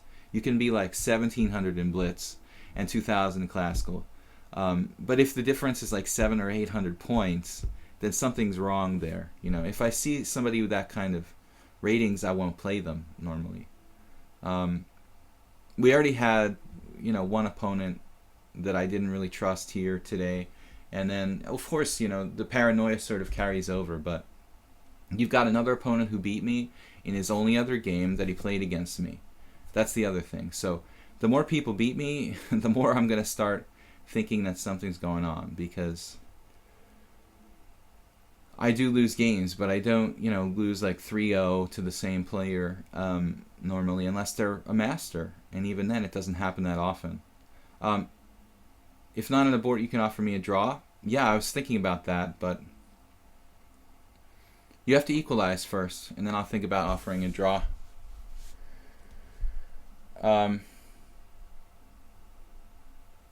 I mean, the other thing is when you got a guy who has a so-called 1,300 bullet or 1,300 blitz rating, and he's playing against you like a 2,100 in blitz. Well, how do you rationalize that? You know, you don't have to be King Crusher to be paranoid. I mean, this is the fact of life. We're going to have to live with people cheating with computers in online chess and learning to deal with it. And some people want to turn the other way and just pretend it's not happening. And that's very bad. Like I was saying, I went to chess.com the other day. I almost never ever go on there. I don't really like chess.com very much, and I rarely play, but I thought, okay, I'll just try like one game. And I went on, and like the first game literally was a computer. And then I was saying this the other day. I was like, well, how do you like report someone for cheating on chess.com? And it's very hard. You have to like find an obscure link and then like write a letter about like, well, you can't just like click a button and like, you know, type in something. You have to like go to all this trouble to report someone for being suspicious, you know. And I was like, well, that's just not even worth it. In that case, I didn't even bother to report them for cheating. Queen d2. I mean, I don't really care to help chess.com anyway, so if they have cheaters, then good for them. Bishop f6. We could also play queen d3 here. I think both squares are reasonable for the queen. But pay chess sites, as I said yesterday, have no incentive to catch people for cheating, because these people are paying memberships to play on the site. So that's like shooting yourself in the foot, you know. Kicking your members out, you know, is throwing money down the toilet. It's a very bad kind of no-win situation, you know. I think that lichess is better. Yeah, there's no question. I don't like the concept of a pay chess site. I don't think that it works. I had the same problem many times on ICC, where I played for years. They never ever took my accusations against people who cheated with computers seriously. I don't remember like even one getting caught, and I played a lot, you know. So I was wrong probably more than 50% of the time, but I was right 0% of the time, because nobody ever got busted for cheating. on ICC. Here, I don't want to be paranoid, but I have to be realistic, you know? If I see a 700 rating difference between a player's ratings, there's something wrong there. If somebody's like beating me every single game, I had a 2600 player on lichess playing my simul on Sunday, and the game was pretty suspicious. But the bigger question is like, why would someone who's like 2600 in classical want to play me in a simul? I mean, this player literally must have been IM strength to be 2600 in classical on lichess. And I mean, I'm not interested in playing other IMs in a simul. Why is somebody who's 2600 in classical chess? Occasionally, yeah, just as a troll, as a joke, you might get somebody doing that. But it's more likely that it's like a player who's using a computer as a training tool or something like that, that wants to play me in my simul if they're like 2600 in classical. I accidentally let them in the simul because I wasn't really paying attention. I think I thought it said like 2000. And I actually didn't let another guy who was like 2400 play in my simul. And then he was probably thinking like, well, how come I'm not allowed to play if this guy who's 2600, but I just didn't see the guy who was 2600.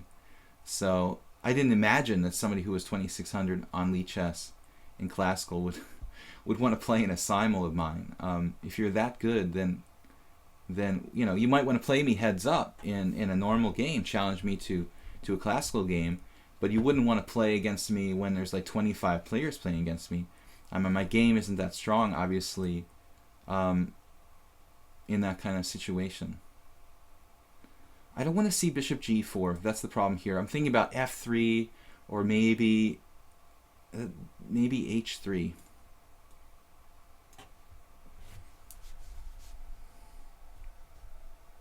You've reported 8 or 9 people on lichess. They got caught 100% of the times.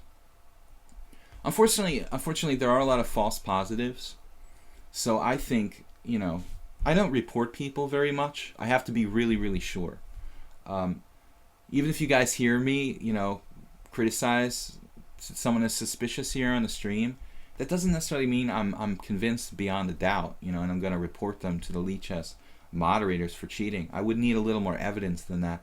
And I don't think anybody should jump the gun and go around reporting people for like one suspicious game. That's too much. So this is the plan now. We're going to try to do something concrete here. Avoid exchanges. I wanted to stop bishop g4 and trade the dark squared bishops in this position, basically. So that's the plan. There's a deep strategic plan here. The problem is Neverness can be listening to me, and this is why I stopped the rated games. A lot of players are simply like listening to you, and that's too much of an advantage to have here in what about like queen? Actually, knight a4 is okay. Too much of an advantage to have in a rated game. This knowledge of what the other guy's thinking. I was doing that for a long time, but I realized some people are kind of exploiting me, so we have to stop the rated games. Also, the troll accounts that were created just to make me crazy. But strategically, white is good. This is a piece I'm playing against. The bishop on d7. Black has a worse structure. Their weakness is on the king side. Strategic plan to trade not only like his best piece, but also his best defender on the king side. So white is much better, but I wouldn't like say I'm winning. It's a very unpleasant position for black. I thought last move actually he could have played c5 to stop knight a4. That would have been interesting. He was maybe not wanting to weaken the d5 square. If c5, he also has the d4, knight d4. So that was the way to go. He kind of missed the boat there with knight e6, a bit too routine. Now we have threats. We have two good knights against a kind of not so great bishop. The structure is very good for knights. Really not any good pawn breaks for black. Weaknesses on the king side, as I mentioned. E5. E5 is interesting right away. I think I want to get this guy in the game, though. We've got ideas like queen a5, knight a5. This position looks pretty juicy for white. Static weaknesses for black.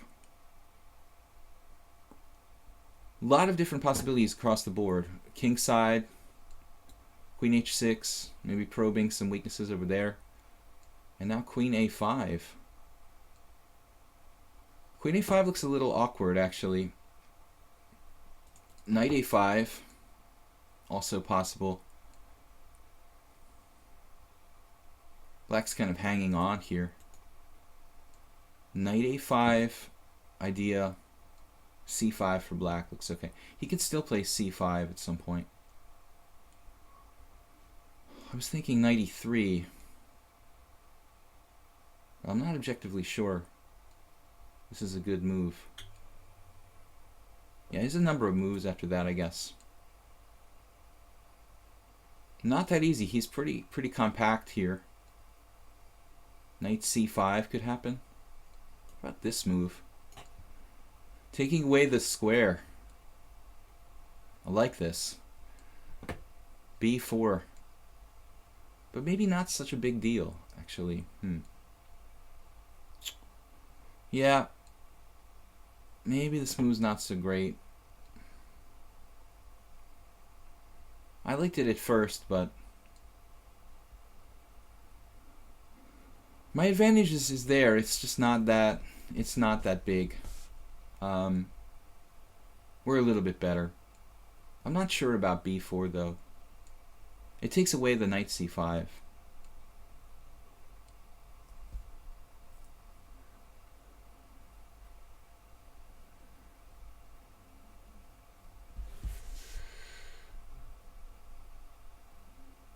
I've never played Go. Never learned to play Go. D5. Whoa. I was not expecting that. I was just watching the other possibility of C5 in that position. I think D5 is good for me. I'm not taking that pawn. I mean, I have no interest in that pawn. I'm thinking more like general terms. Maybe knight e5 or knight e3. I don't know which is better. We are threatening to take d5 now, I guess. You could play d4. Another pawn sacrifice.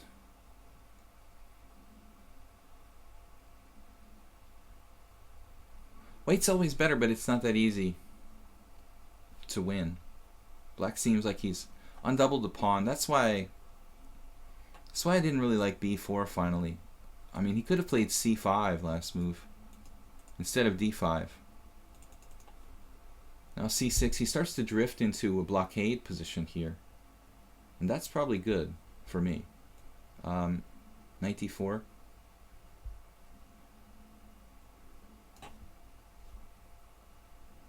This is what we're looking for. A stable blockade position where white is better. That's fine. I may have had better, but with a limited amount of time now, 2 minutes to 1 minute, willing to play this Nimzovician blockade. I'd like to have this knight over here right now. Now knight f4, wow. Ultra combative move. Knight f4.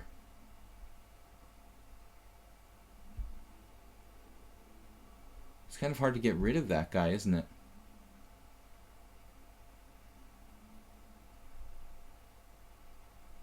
It's really nasty.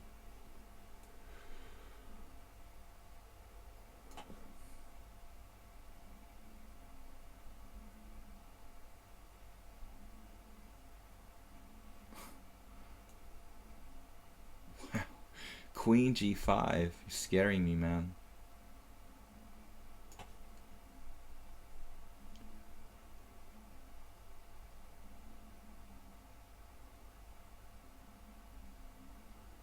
Finally, a tactical mistake from Neverness. But his ratings are consistent, you know. A 200-point difference we see a lot, but not a 600-point difference. It looks like 200 is standard. And I could play everything here, just rook takes. Queen is protected. So we're winning a piece. But I didn't really like this game. I wasn't sure. I was clearly better, and then all of a sudden it got out of control. Seems to be a common theme here. This is also not part of the weird opening stream. The square is indirectly protected. Neverness, thank you for the game. No more rated games. I'm sorry. That'll be the last one. I'm gonna I'm gonna take it down. The last one and not play anymore. Ghost Mind, I'm gonna try to play back to. We're gonna go back to weird opening stream here. We had a little bit of an error there where we played a normal opening, but it was rated, and I wanted to make sure we take it down. So G3, D5. What can we do here?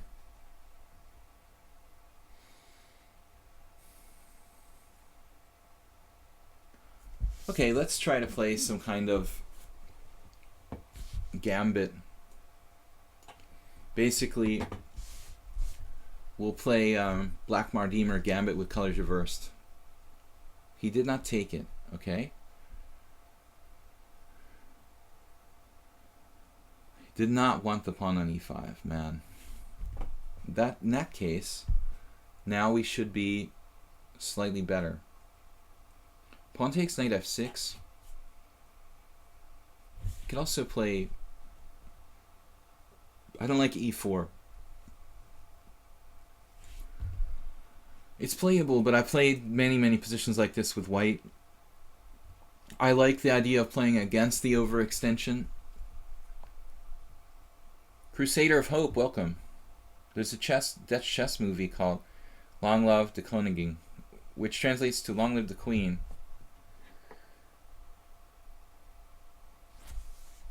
Pawn sacrifice. This is this Bobby Fischer movie, correct? Right, pawn takes pawn, knight f6. This looks best. And then we have this situation where, again, it's not clear about c4, if the pawn's backward or not.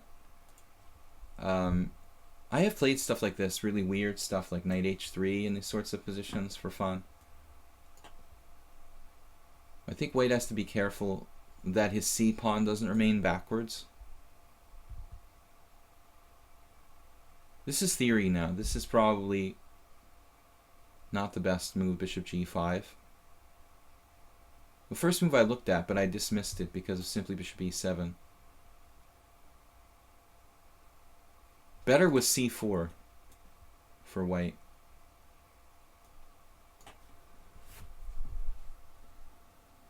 Now it's not so easy. It may be too late for a c4. I mean, bishop g5 makes sense to put pressure on d5, but I think you really need to play c4 so you don't end up with the kind of backward pawn. I mean, otherwise you're basically playing without enough pressure on the center. c4 would turn it into a kind of like Sicilian type position with colors reversed. Now it looks like a weird reverse color Scandinavian. You played like e4, e5, d4, pawn takes pawn, queen takes pawn, but you don't have any pawn breaks against my center. If my center remains strong on d5, black is better. Players not taking gambits. Yeah, this was a pretty dubious one. I mean, e5. He's basically playing the Black Mardimer with an extra move, which probably can't hurt him. I mean, g3 can't hurt for sure. So now knight c3, and now he doesn't have c4. But nevertheless, this probably transposes to some obscure kind of... transposes to some sort of obscure Dunst opening, like knight c3. Similar to what I played earlier. Now we have two choices. If I play c6, though, he might have e4 type ideas. So that's the problem. I do have c5 and maybe knight to c6.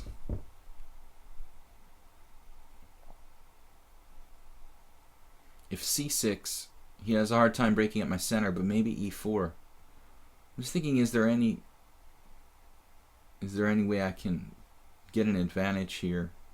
I mean, c6 is probably equality for black, but can I play for more? You know, can we play knight c6?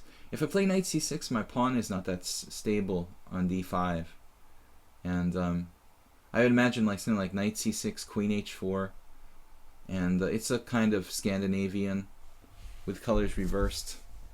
c5 also interesting, but I feel like I'm overextending. I'm just gonna play the safe move here. Maybe white can equalize, but I'm never gonna be worse. That's my thinking here. It's not very ambitious, but I'm not gonna be worse. Very high level thinking.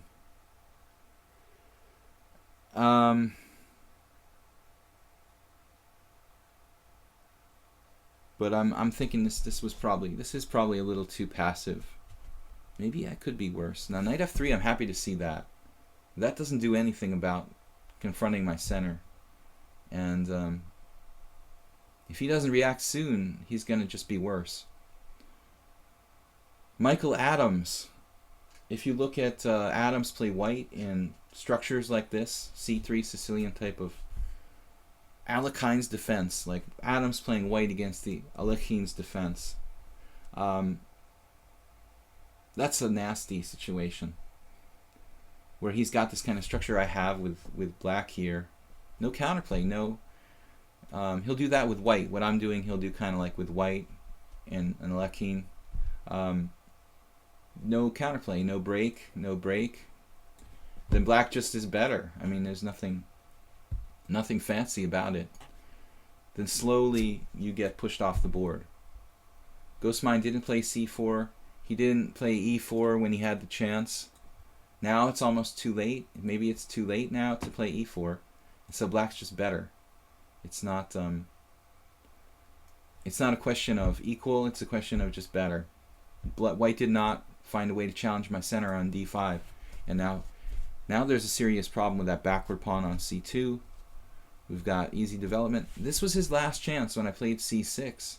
He really should play e4 here, I think. Maybe it's not that simple though. I could play c5. Still, it should be okay for him probably. I think e4.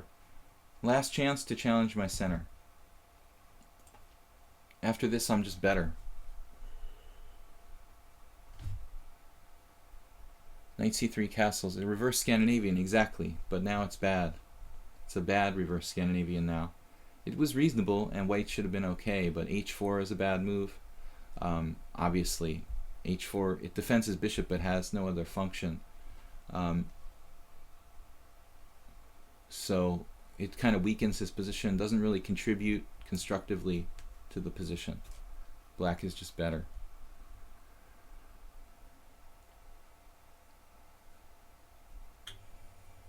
Bishop f5. Guys, we've got about half an hour left in the stream today.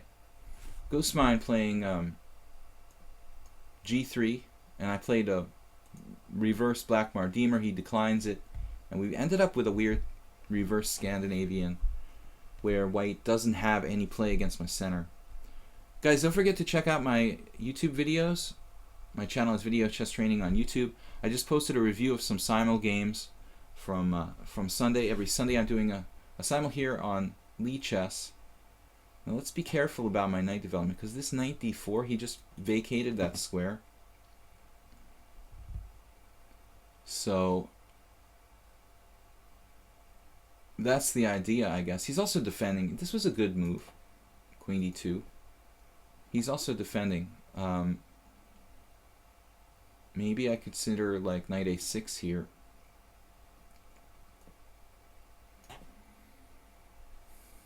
Not obstructing this idea. And also the knight comes in. It's a kind of question of piece coordination. You don't want the pieces to be to be bunched together too much. You know, when I play knight d7, they're not spaced that well. This concept is not really discussed that well in chess literature. The concept of like spacing out your pieces so they don't bunch up, and it's a kind of general question of coordination. With knight a6, my pieces have a little more freedom of movement and not obstructing each other as much. We've got this nice knight c5, knight e4 swinging in there idea. I want to get it in the game. I'm not in a hurry to trade the knight on c3 off, per se. And here, nothing fancy. Difficult choice, actually. Bishop g6 or bishop d7. I guess bishop g6 here I prefer, because I want to keep... I like the bishop on d7 looking both ways, but I want to keep the e4 square under control. Maybe it's not necessary though.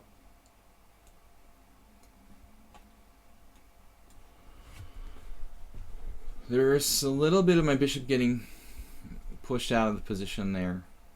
It could get trapped by f4, f5. I'm aware of that, of course. But I don't want my pieces to obstruct each other again. Black keeping white tied down. Knight on c3, blocking the c pawn. He does not have e4. He's got no way of challenging my powerful pawn in the center. And we should have kind of clear advantage here. h6 is reasonable. And just queen d7, developing a piece. Starting h5, perhaps? Not really. Not really. So, let's get all the pieces in the game before we do anything. I'm kind of keeping the tension, hoping that white will maybe make some weakening moves, worsen his position somehow. It's difficult for white to improve without a way to challenge my center. There's bishop takes f6, bishop takes f6, h5.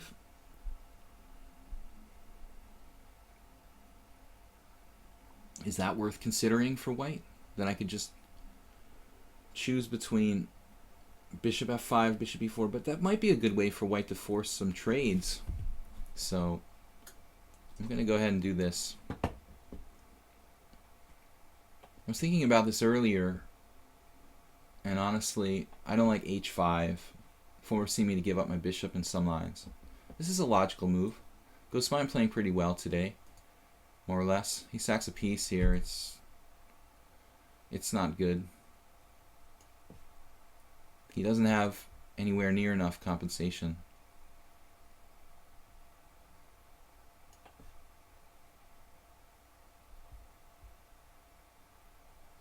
I'm not sure bishop f8 is best, but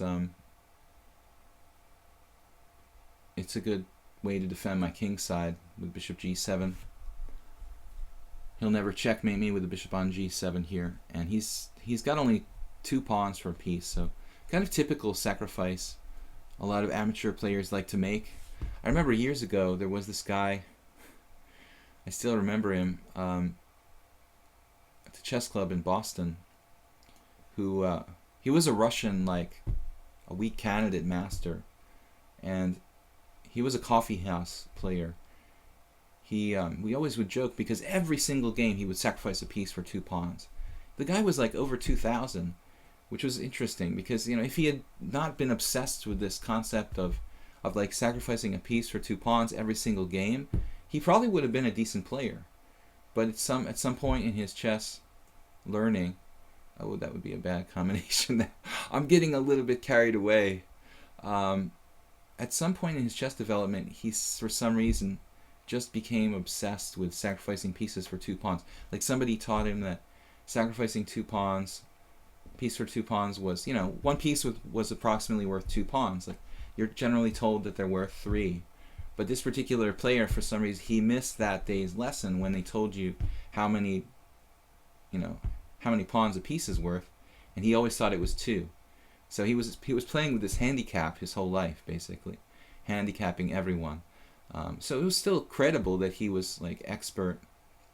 He got to expert rating, basically. Now queen there. I guess I just take. I win a piece, right? Yeah, let's wake up and smell the coffee. So we win a piece here. Another piece. Though the opening wasn't great, it wasn't that bad for white, ultimately.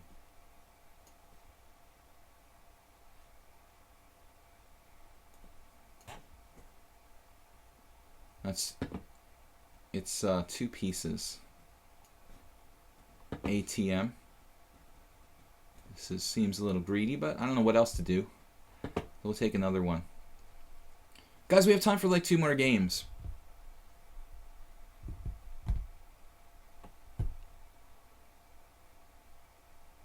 If any of you are kind enough to donate to the stream via PayPal, I much appreciate it.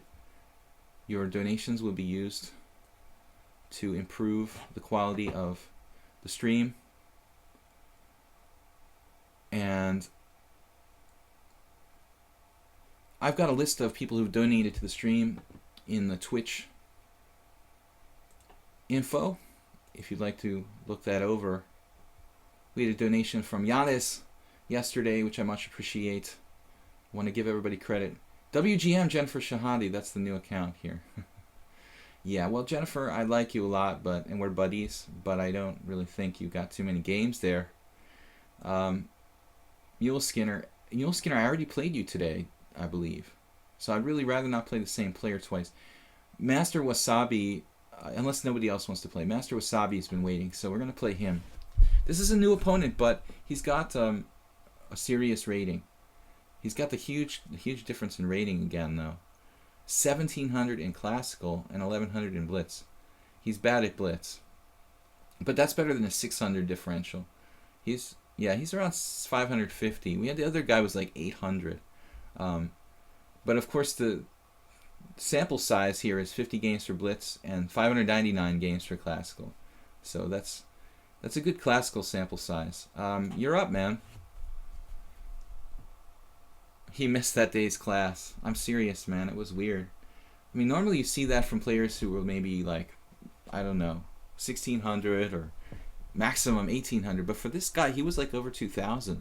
And he was sacrificing pieces for 2 pawns almost every game to the point where it became like a standing joke. And I mean, that's pretty impressive. If you can give those odds, basically the odds of a pawn almost every game you play, and still, maintain a rating of like 2,000 USCF. I thought that was pretty impressive. Master Wasabi played knight f3. Now, it's hard to get an unusual opening here, but as I played against my friend Kushtar Shandor, who now lives in I think he lives in North Dakota or something. I don't know if any of our American viewers have ever heard of Kushti. He's a strong Hungarian IM, and he moved to the United States quite a while back, a little after I moved here to Hungary. But once I won against Kushti, he's a solid player. He played knight f3, I played b5. e4 is probably the best move. Shandor didn't play that. He played some positional move like a4 against me. But we could transpose to our game with Lenchen, the game I resigned after 10 moves because I didn't think I was going to have very good chances. Despite the fact that it probably wasn't quite lost, it was too suspicious. So I just resigned. If I smell a rat, I may just give up.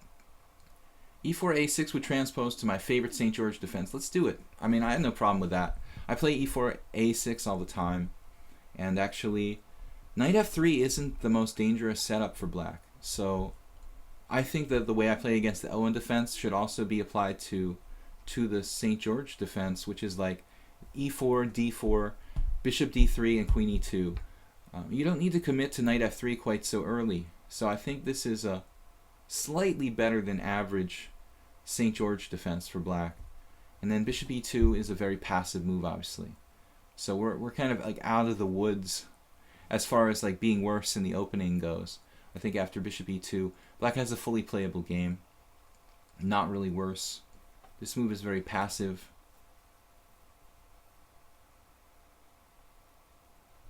But I mean, it's possible that e4 is white's best move there. If I play bishop b7, bishop takes b5, advantage to white. So there's some argument for a6 in any case. But I went into that game against Lynchen where I played with white b4, e5, bishop b2, bishop takes b4, bishop takes e5. Adorian does a lot of analysis, and he's convinced that black is better. And I kind of like tend to agree. I mean, sometimes his analysis gets a little carried away, but black is probably slightly better, and the same thing applies here. If I trade pawns, basically, although it's a central pawn for a wing pawn, the development is probably more important. Interesting move e5 here, quite unusual. I had a friend who played against Yuri Lapshin, and he's an expert in the Polish opening. And my friend did something cool. He was like, I guess he was black, and he was facing Lapshin playing b4. So I think he invented some kind of new idea. He played b4 e5, and when Lapshin played bishop b2, my friend Pop Geller just played e4. You know, and it's actually, I think he ended up winning against Lapshin. It's actually not that bad. e5, b4, e5, bishop b2, e4. Just e4. Lapshin didn't know what to do. I guess he never faced this where like somebody just moved the pawn forward to e4, but it has some logic to it. So here it's hard for me to put pressure on the e5 pawn, actually. Maybe g6, bishop g7, c5, and trying to surround it kind of slowly. Looks like a more natural plan. Like c5, maybe queen c7, knight c6. It's never going to be easy to pick this pawn off on e5, though. It's never going to be that easy. So I don't know. You could also just trade it off with d6, but obviously white will take and have like a playable kind of position. Tough call though. Knight c6, rook e1, queen c7, and maybe e6, followed by something like knight e7, knight g6, to put more pressure on that d4 pawn.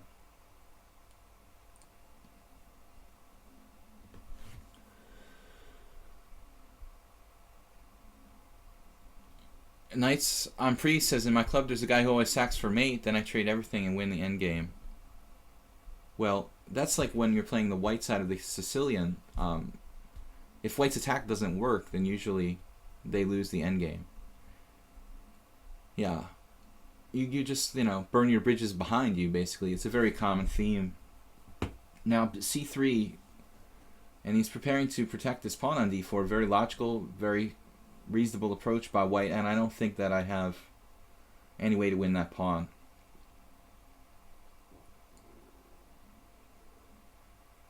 The game will just kind of transpose to some kind of normal St. George defense. He plays d4, knight c6, maybe, where he just like played e5 kind of early.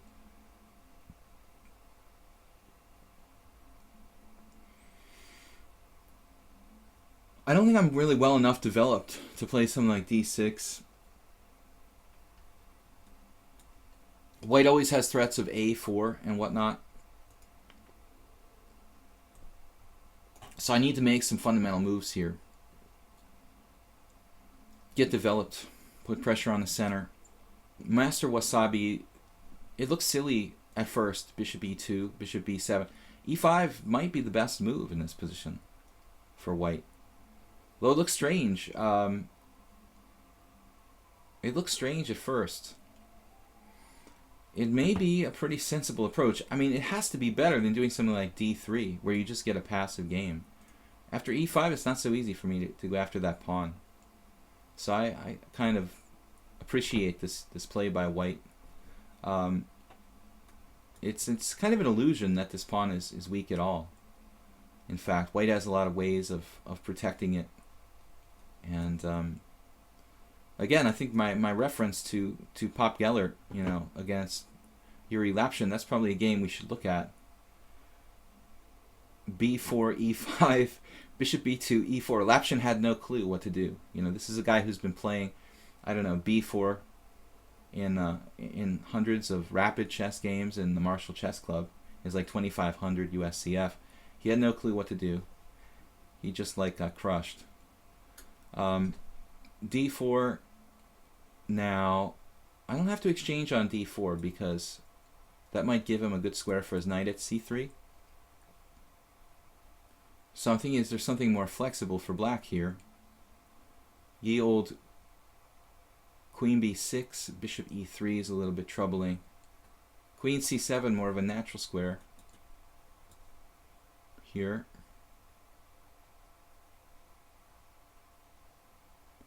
Although there as well, he can play bishop to e3. Knight h6, there's something to be said for this. But there's also some risks involved.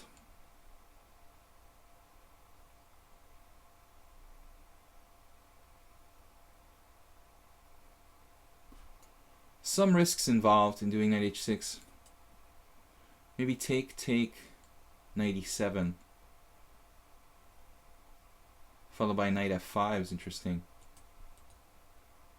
Master Wasabi, 1,700, 1,100 in blitz. Actually, that's a pretty significant difference too. It's still difficult to reconcile that, but I can see it's possible. But 2,000 in classical and like 1,300 in blitz. I don't know, man.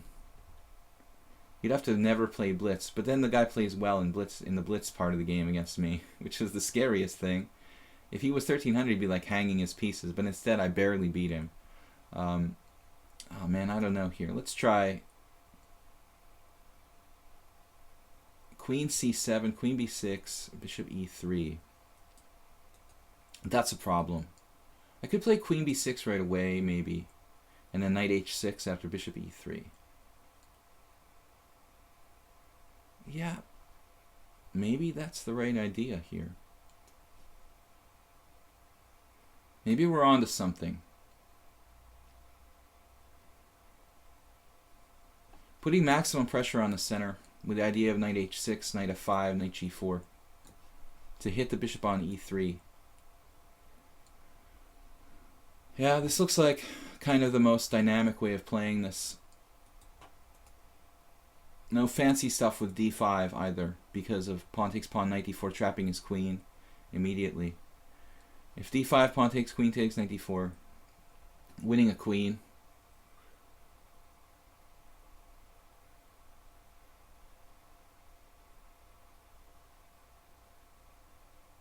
I'd like to thank everybody for joining me here. We've played some pretty strange games today. It seems like the theme of the day was this sort of Polish or Owen's defense, St. George, where everything's like either b6 or b5 or b4 with white. We had like one king's gambit, but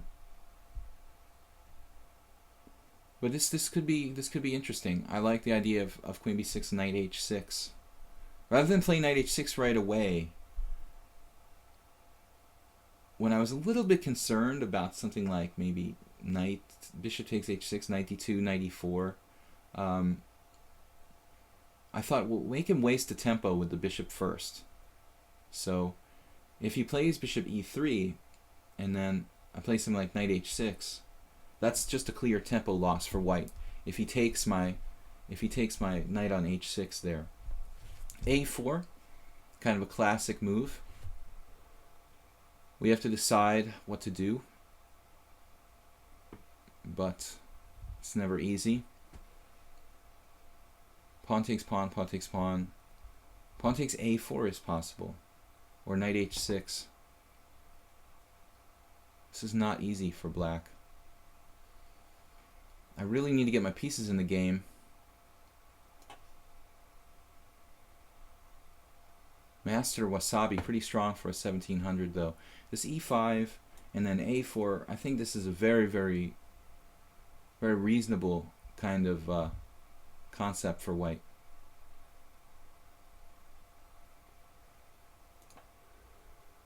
If he like blitzes me, I mean, I'm gonna be crying again, because 1100 blitz players, you know, shouldn't be taking me out in the blitz stage.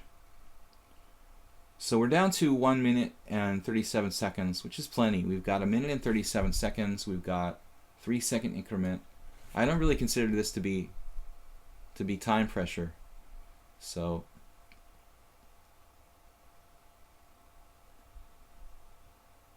but the concept of bishop e2 and e5, that's pretty interesting.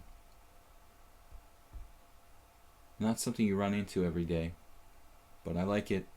Seems very reasonable for white.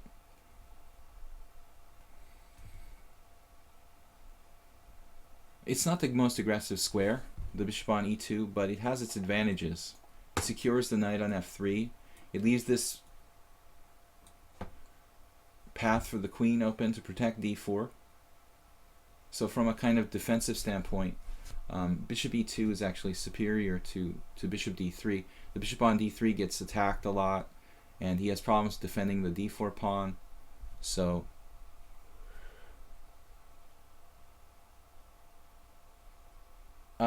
sorry, what's that? What's rude? Playing b5? I mean, b5 is just a kind of standard move in this position. That's the object of today's stream, but I played b5 against a strong international master and beat him. Especially against knight f3, b5 is particularly not rude. I mean, it's just a totally playable move.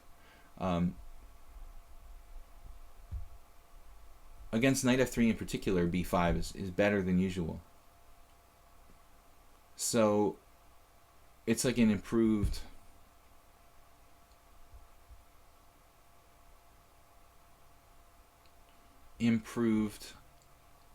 Polish.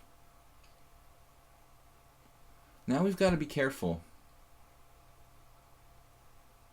Bishop g7 comes into consideration. We've got to watch my b5 pawn. Look how he's waiting forever here. And I really need to keep this pawn protected. Well, I can live with what? What am I going to say? Maybe maneuver, knight e7, knight d5, or knight b4, knight d5. We've got to try to play dynamically. Actually, rook g8 is probably a strong move. But I would lose my right to castle if I do that. So I'm not sure it's objectively best or not. Master Wasabi. Master Wasabi, are you in the stream here? Are you one of these players who was talking to me? Not really sure. So we give up our right to castle if we do this, but it's the only active looking move for black. Our king is relatively safe on e8. Let's just forget about castling.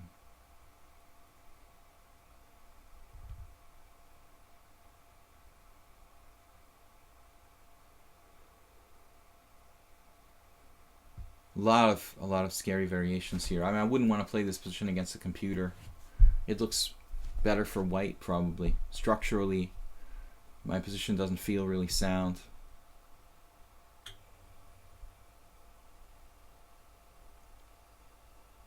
Commentary. Rook g8. He said no. Looks like white's position is perfectly okay. I would probably choose white if I had to play this position. Queen d3 now. Queen d3 is dangerous, no doubt. But I'm not sure I have a tactic or not. Knight takes d4, queen takes d4, queen takes d4 is unconvincing.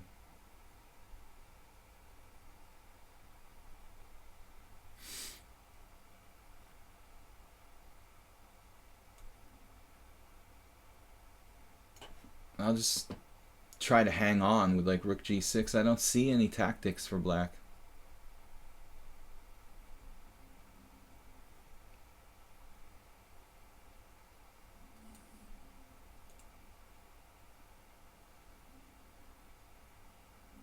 Yeah, this is the computer style move. Queen takes b5, no fear. Maybe I have rook sacrifice followed by knight takes d4. Seems like I have 1100 blitz opponent here.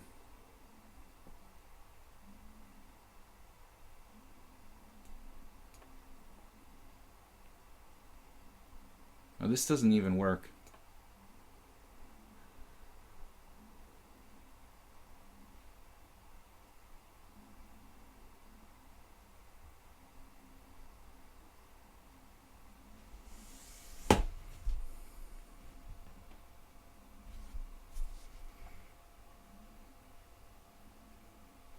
$1100 in blitz.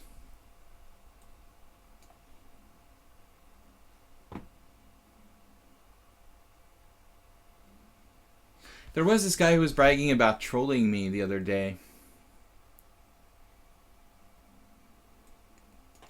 on one of my simul streams.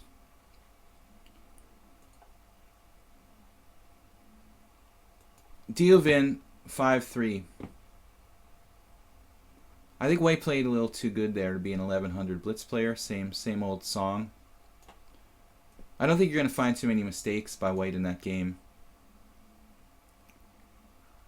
So, I'm not interested in playing any computers, guys.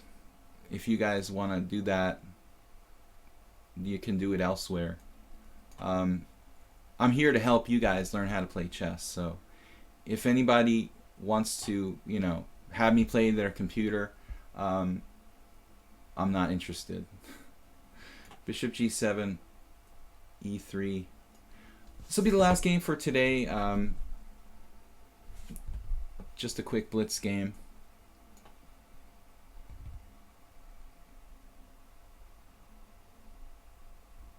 Flicker Alex, thanks for hosting me.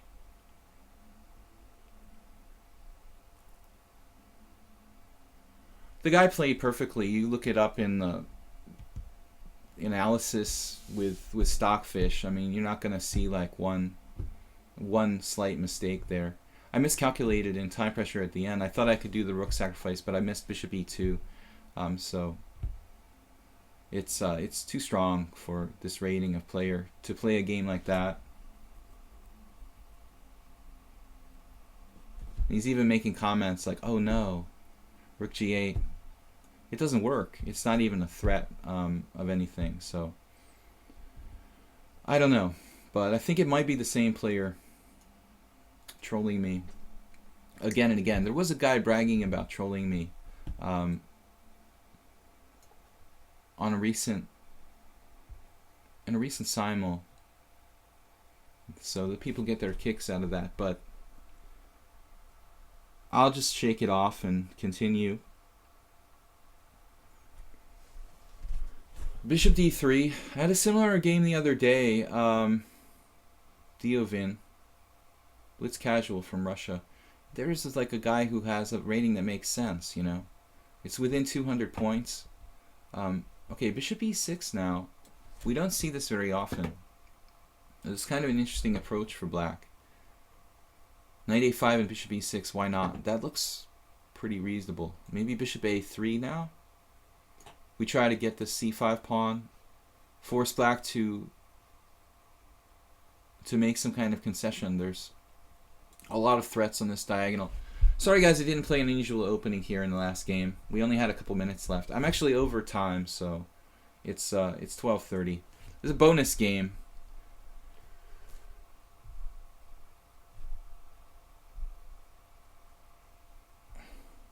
Diovin. No, Diovin's not a cheater. I don't think so. Just I've had a number of suspicious games today that people play a little too good. Not enough mistakes. But whatever, man. I mean, we'll write it off. It's unrated. But it's supposed to be fun, so. Diovin is not a computer. This setup he played is actually very unusual, knight a5. In this particular variation, I've never had anyone play this against me. It doesn't seem all that bad, though. It's a typical Grunfeld idea. And you typically see like queen c7, maybe b6, bishop g4. I don't really like bishop g4, but it's played sometimes. But the standard plan of queen c7 seems like the best. So he's kind of playing more like a mainline Grunfeld type of idea with bishop e6. Here we are at the current position, bishop a3. But now he's made a terrible mistake. When he plays c4, he gives up his pressure on the center. So instead of c4, I would think you should really seriously consider maybe b6 here. I'm not sure that black's pieces are on the right squares in this line, but generally speaking, you can sacrifice a pawn. If white ruins his pawn structure with d takes c, black will always have some kind of long-term compensation. But the way that Diavin played this, he might have a threat here of queen a5. But he has given up. That's actually bishop b2 is okay for me. He's given up the pressure on the center, which is very important strategically. So we've achieved something. I'm not saying that it's necessarily devastating for black, but we have the ideal pawn center. This was a good move, bishop g4. Only move, really. I mean, anything else is extremely good, I think. Although he's losing this pawn here, he might have some compensation for it. I'm not sure I even want to take it, honestly, and let him destroy my kingside structure. Queen takes c4, bishop takes f3.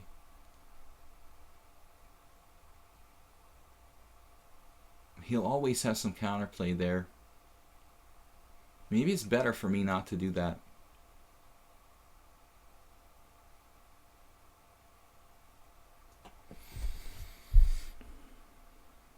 Queen takes c4, bishop takes f3, pawn takes f3, rook c8 with the idea of knight a5. I think that black has fairly decent compensation for the sacrificed pawn. This way, let's just leave the pawn on c4. We have, that's a target long term, and we have two bishops. This is forced now. Bishop b2. We have two bishops, a good center, and some chances. I know this bishop isn't very pretty right now, but it could very well improve itself. This is a bad move. Actually, I forgot my queen was protecting this square. I could have played bishop c1. It's a much better idea to play bishop c1. So that was silly.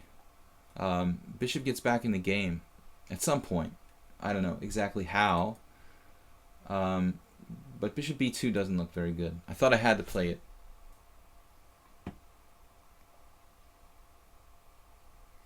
Master Wasabi, well, I've had a number of suspicious games today, and honestly,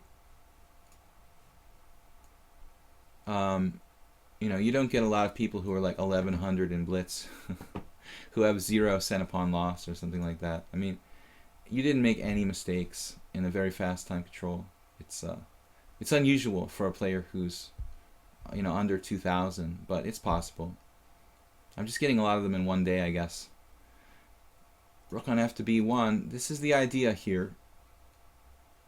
But as I said, I never reported anybody for cheating based on one game. I wouldn't think that would be enough scientific evidence to convict people. But you do get suspicious after a while. I thought you can review my annotations, but I thought the play was very thoughtful for Master Wasabi. e5, bishop e2. The whole game, very calmly played. You have the composure of a player much stronger than your lichess ratings. We're gonna have to b1.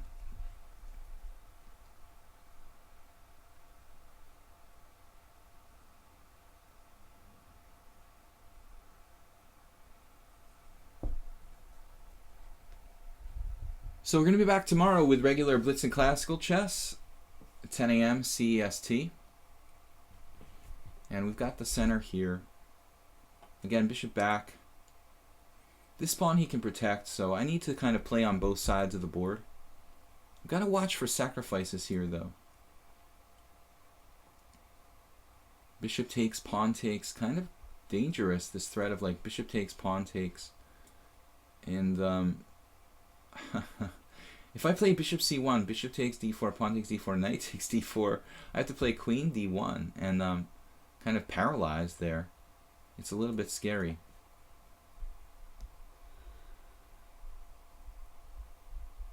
Grueling Stance says there's some lichess moderators lurking on my stream, waiting to ban some cheaters. I don't think so. I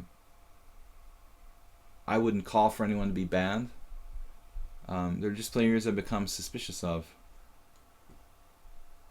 I think there's already too many people getting banned without enough evidence on lichess, so probably jumping the gun too often. And half the time when I think someone's suspicious, more than half the time I'm wrong. So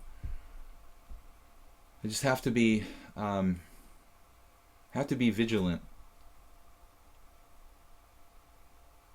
This is really a serious threat of sacrificing on d4 now. So black is running out of counterplay, and I think that ultimately what happens now is we have this two-pronged threat, you know, a little bit of pressure on the c4 pawn and also king side. We start looking to the king side with the two bishops looking this way and maybe some pawn advances.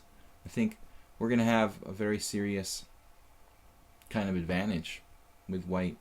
Rook b5, also interesting. So we're basically playing on both sides of the board. And black doesn't have enough counterplay. That's the problem. This move now I provoked on purpose. But I wonder if it was a mistake. If I just ended up helping black here. Possible I was mistaken with this move.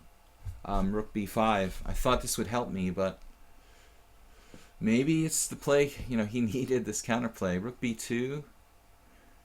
Again, there's piece sacrifices. But how?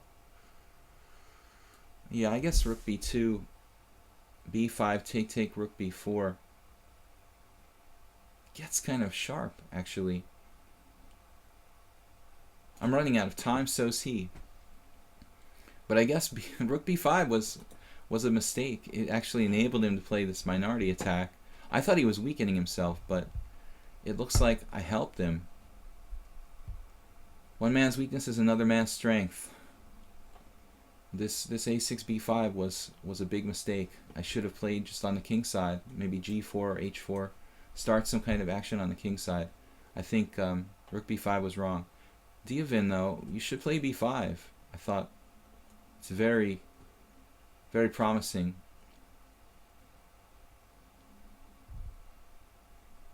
Now, this is a pawn sacrifice, but I don't think that we have anything to fear.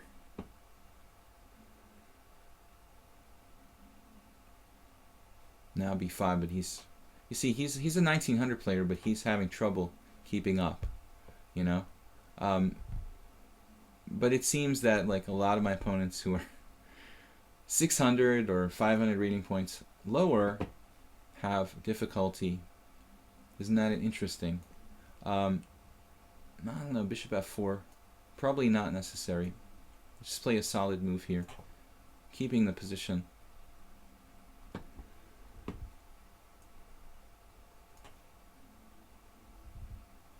Diavin is definitely 100% human. Can't say that for everyone. Queen d3. And just hang a pawn on that. That's not good. Alright, we'll just trade pieces. Went up material. Trade pieces. 2 pawns is decisive. If it was 1 pawn, he could draw, but here there's no chance. 2 pawns down is 100% lost. And then make way for the king. We got king g2, and then we started advancing in the center. It's over. e5, d5. 2 connected passed pawns. And 1 would probably be enough, but it would be a tough struggle to convert it. But after 2 pawns is just too much. Still, he's got a blockade, you know, which is pretty practical, but now c5, so no blockade anymore. Thanks for the game, Diavin. We were a little bit over time today. He's panicking now. which normal players do, you know, including myself in lost positions. Let's play carefully here. Not to let him get a check on the long diagonal.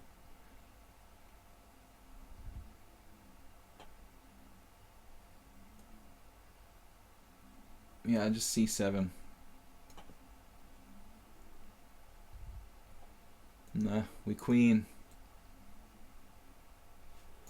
And we should try to mate. Always mate with the lowest form of material.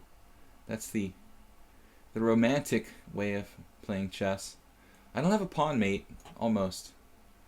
Mate in 1 would probably be more efficient there. Alright, thank you for the game.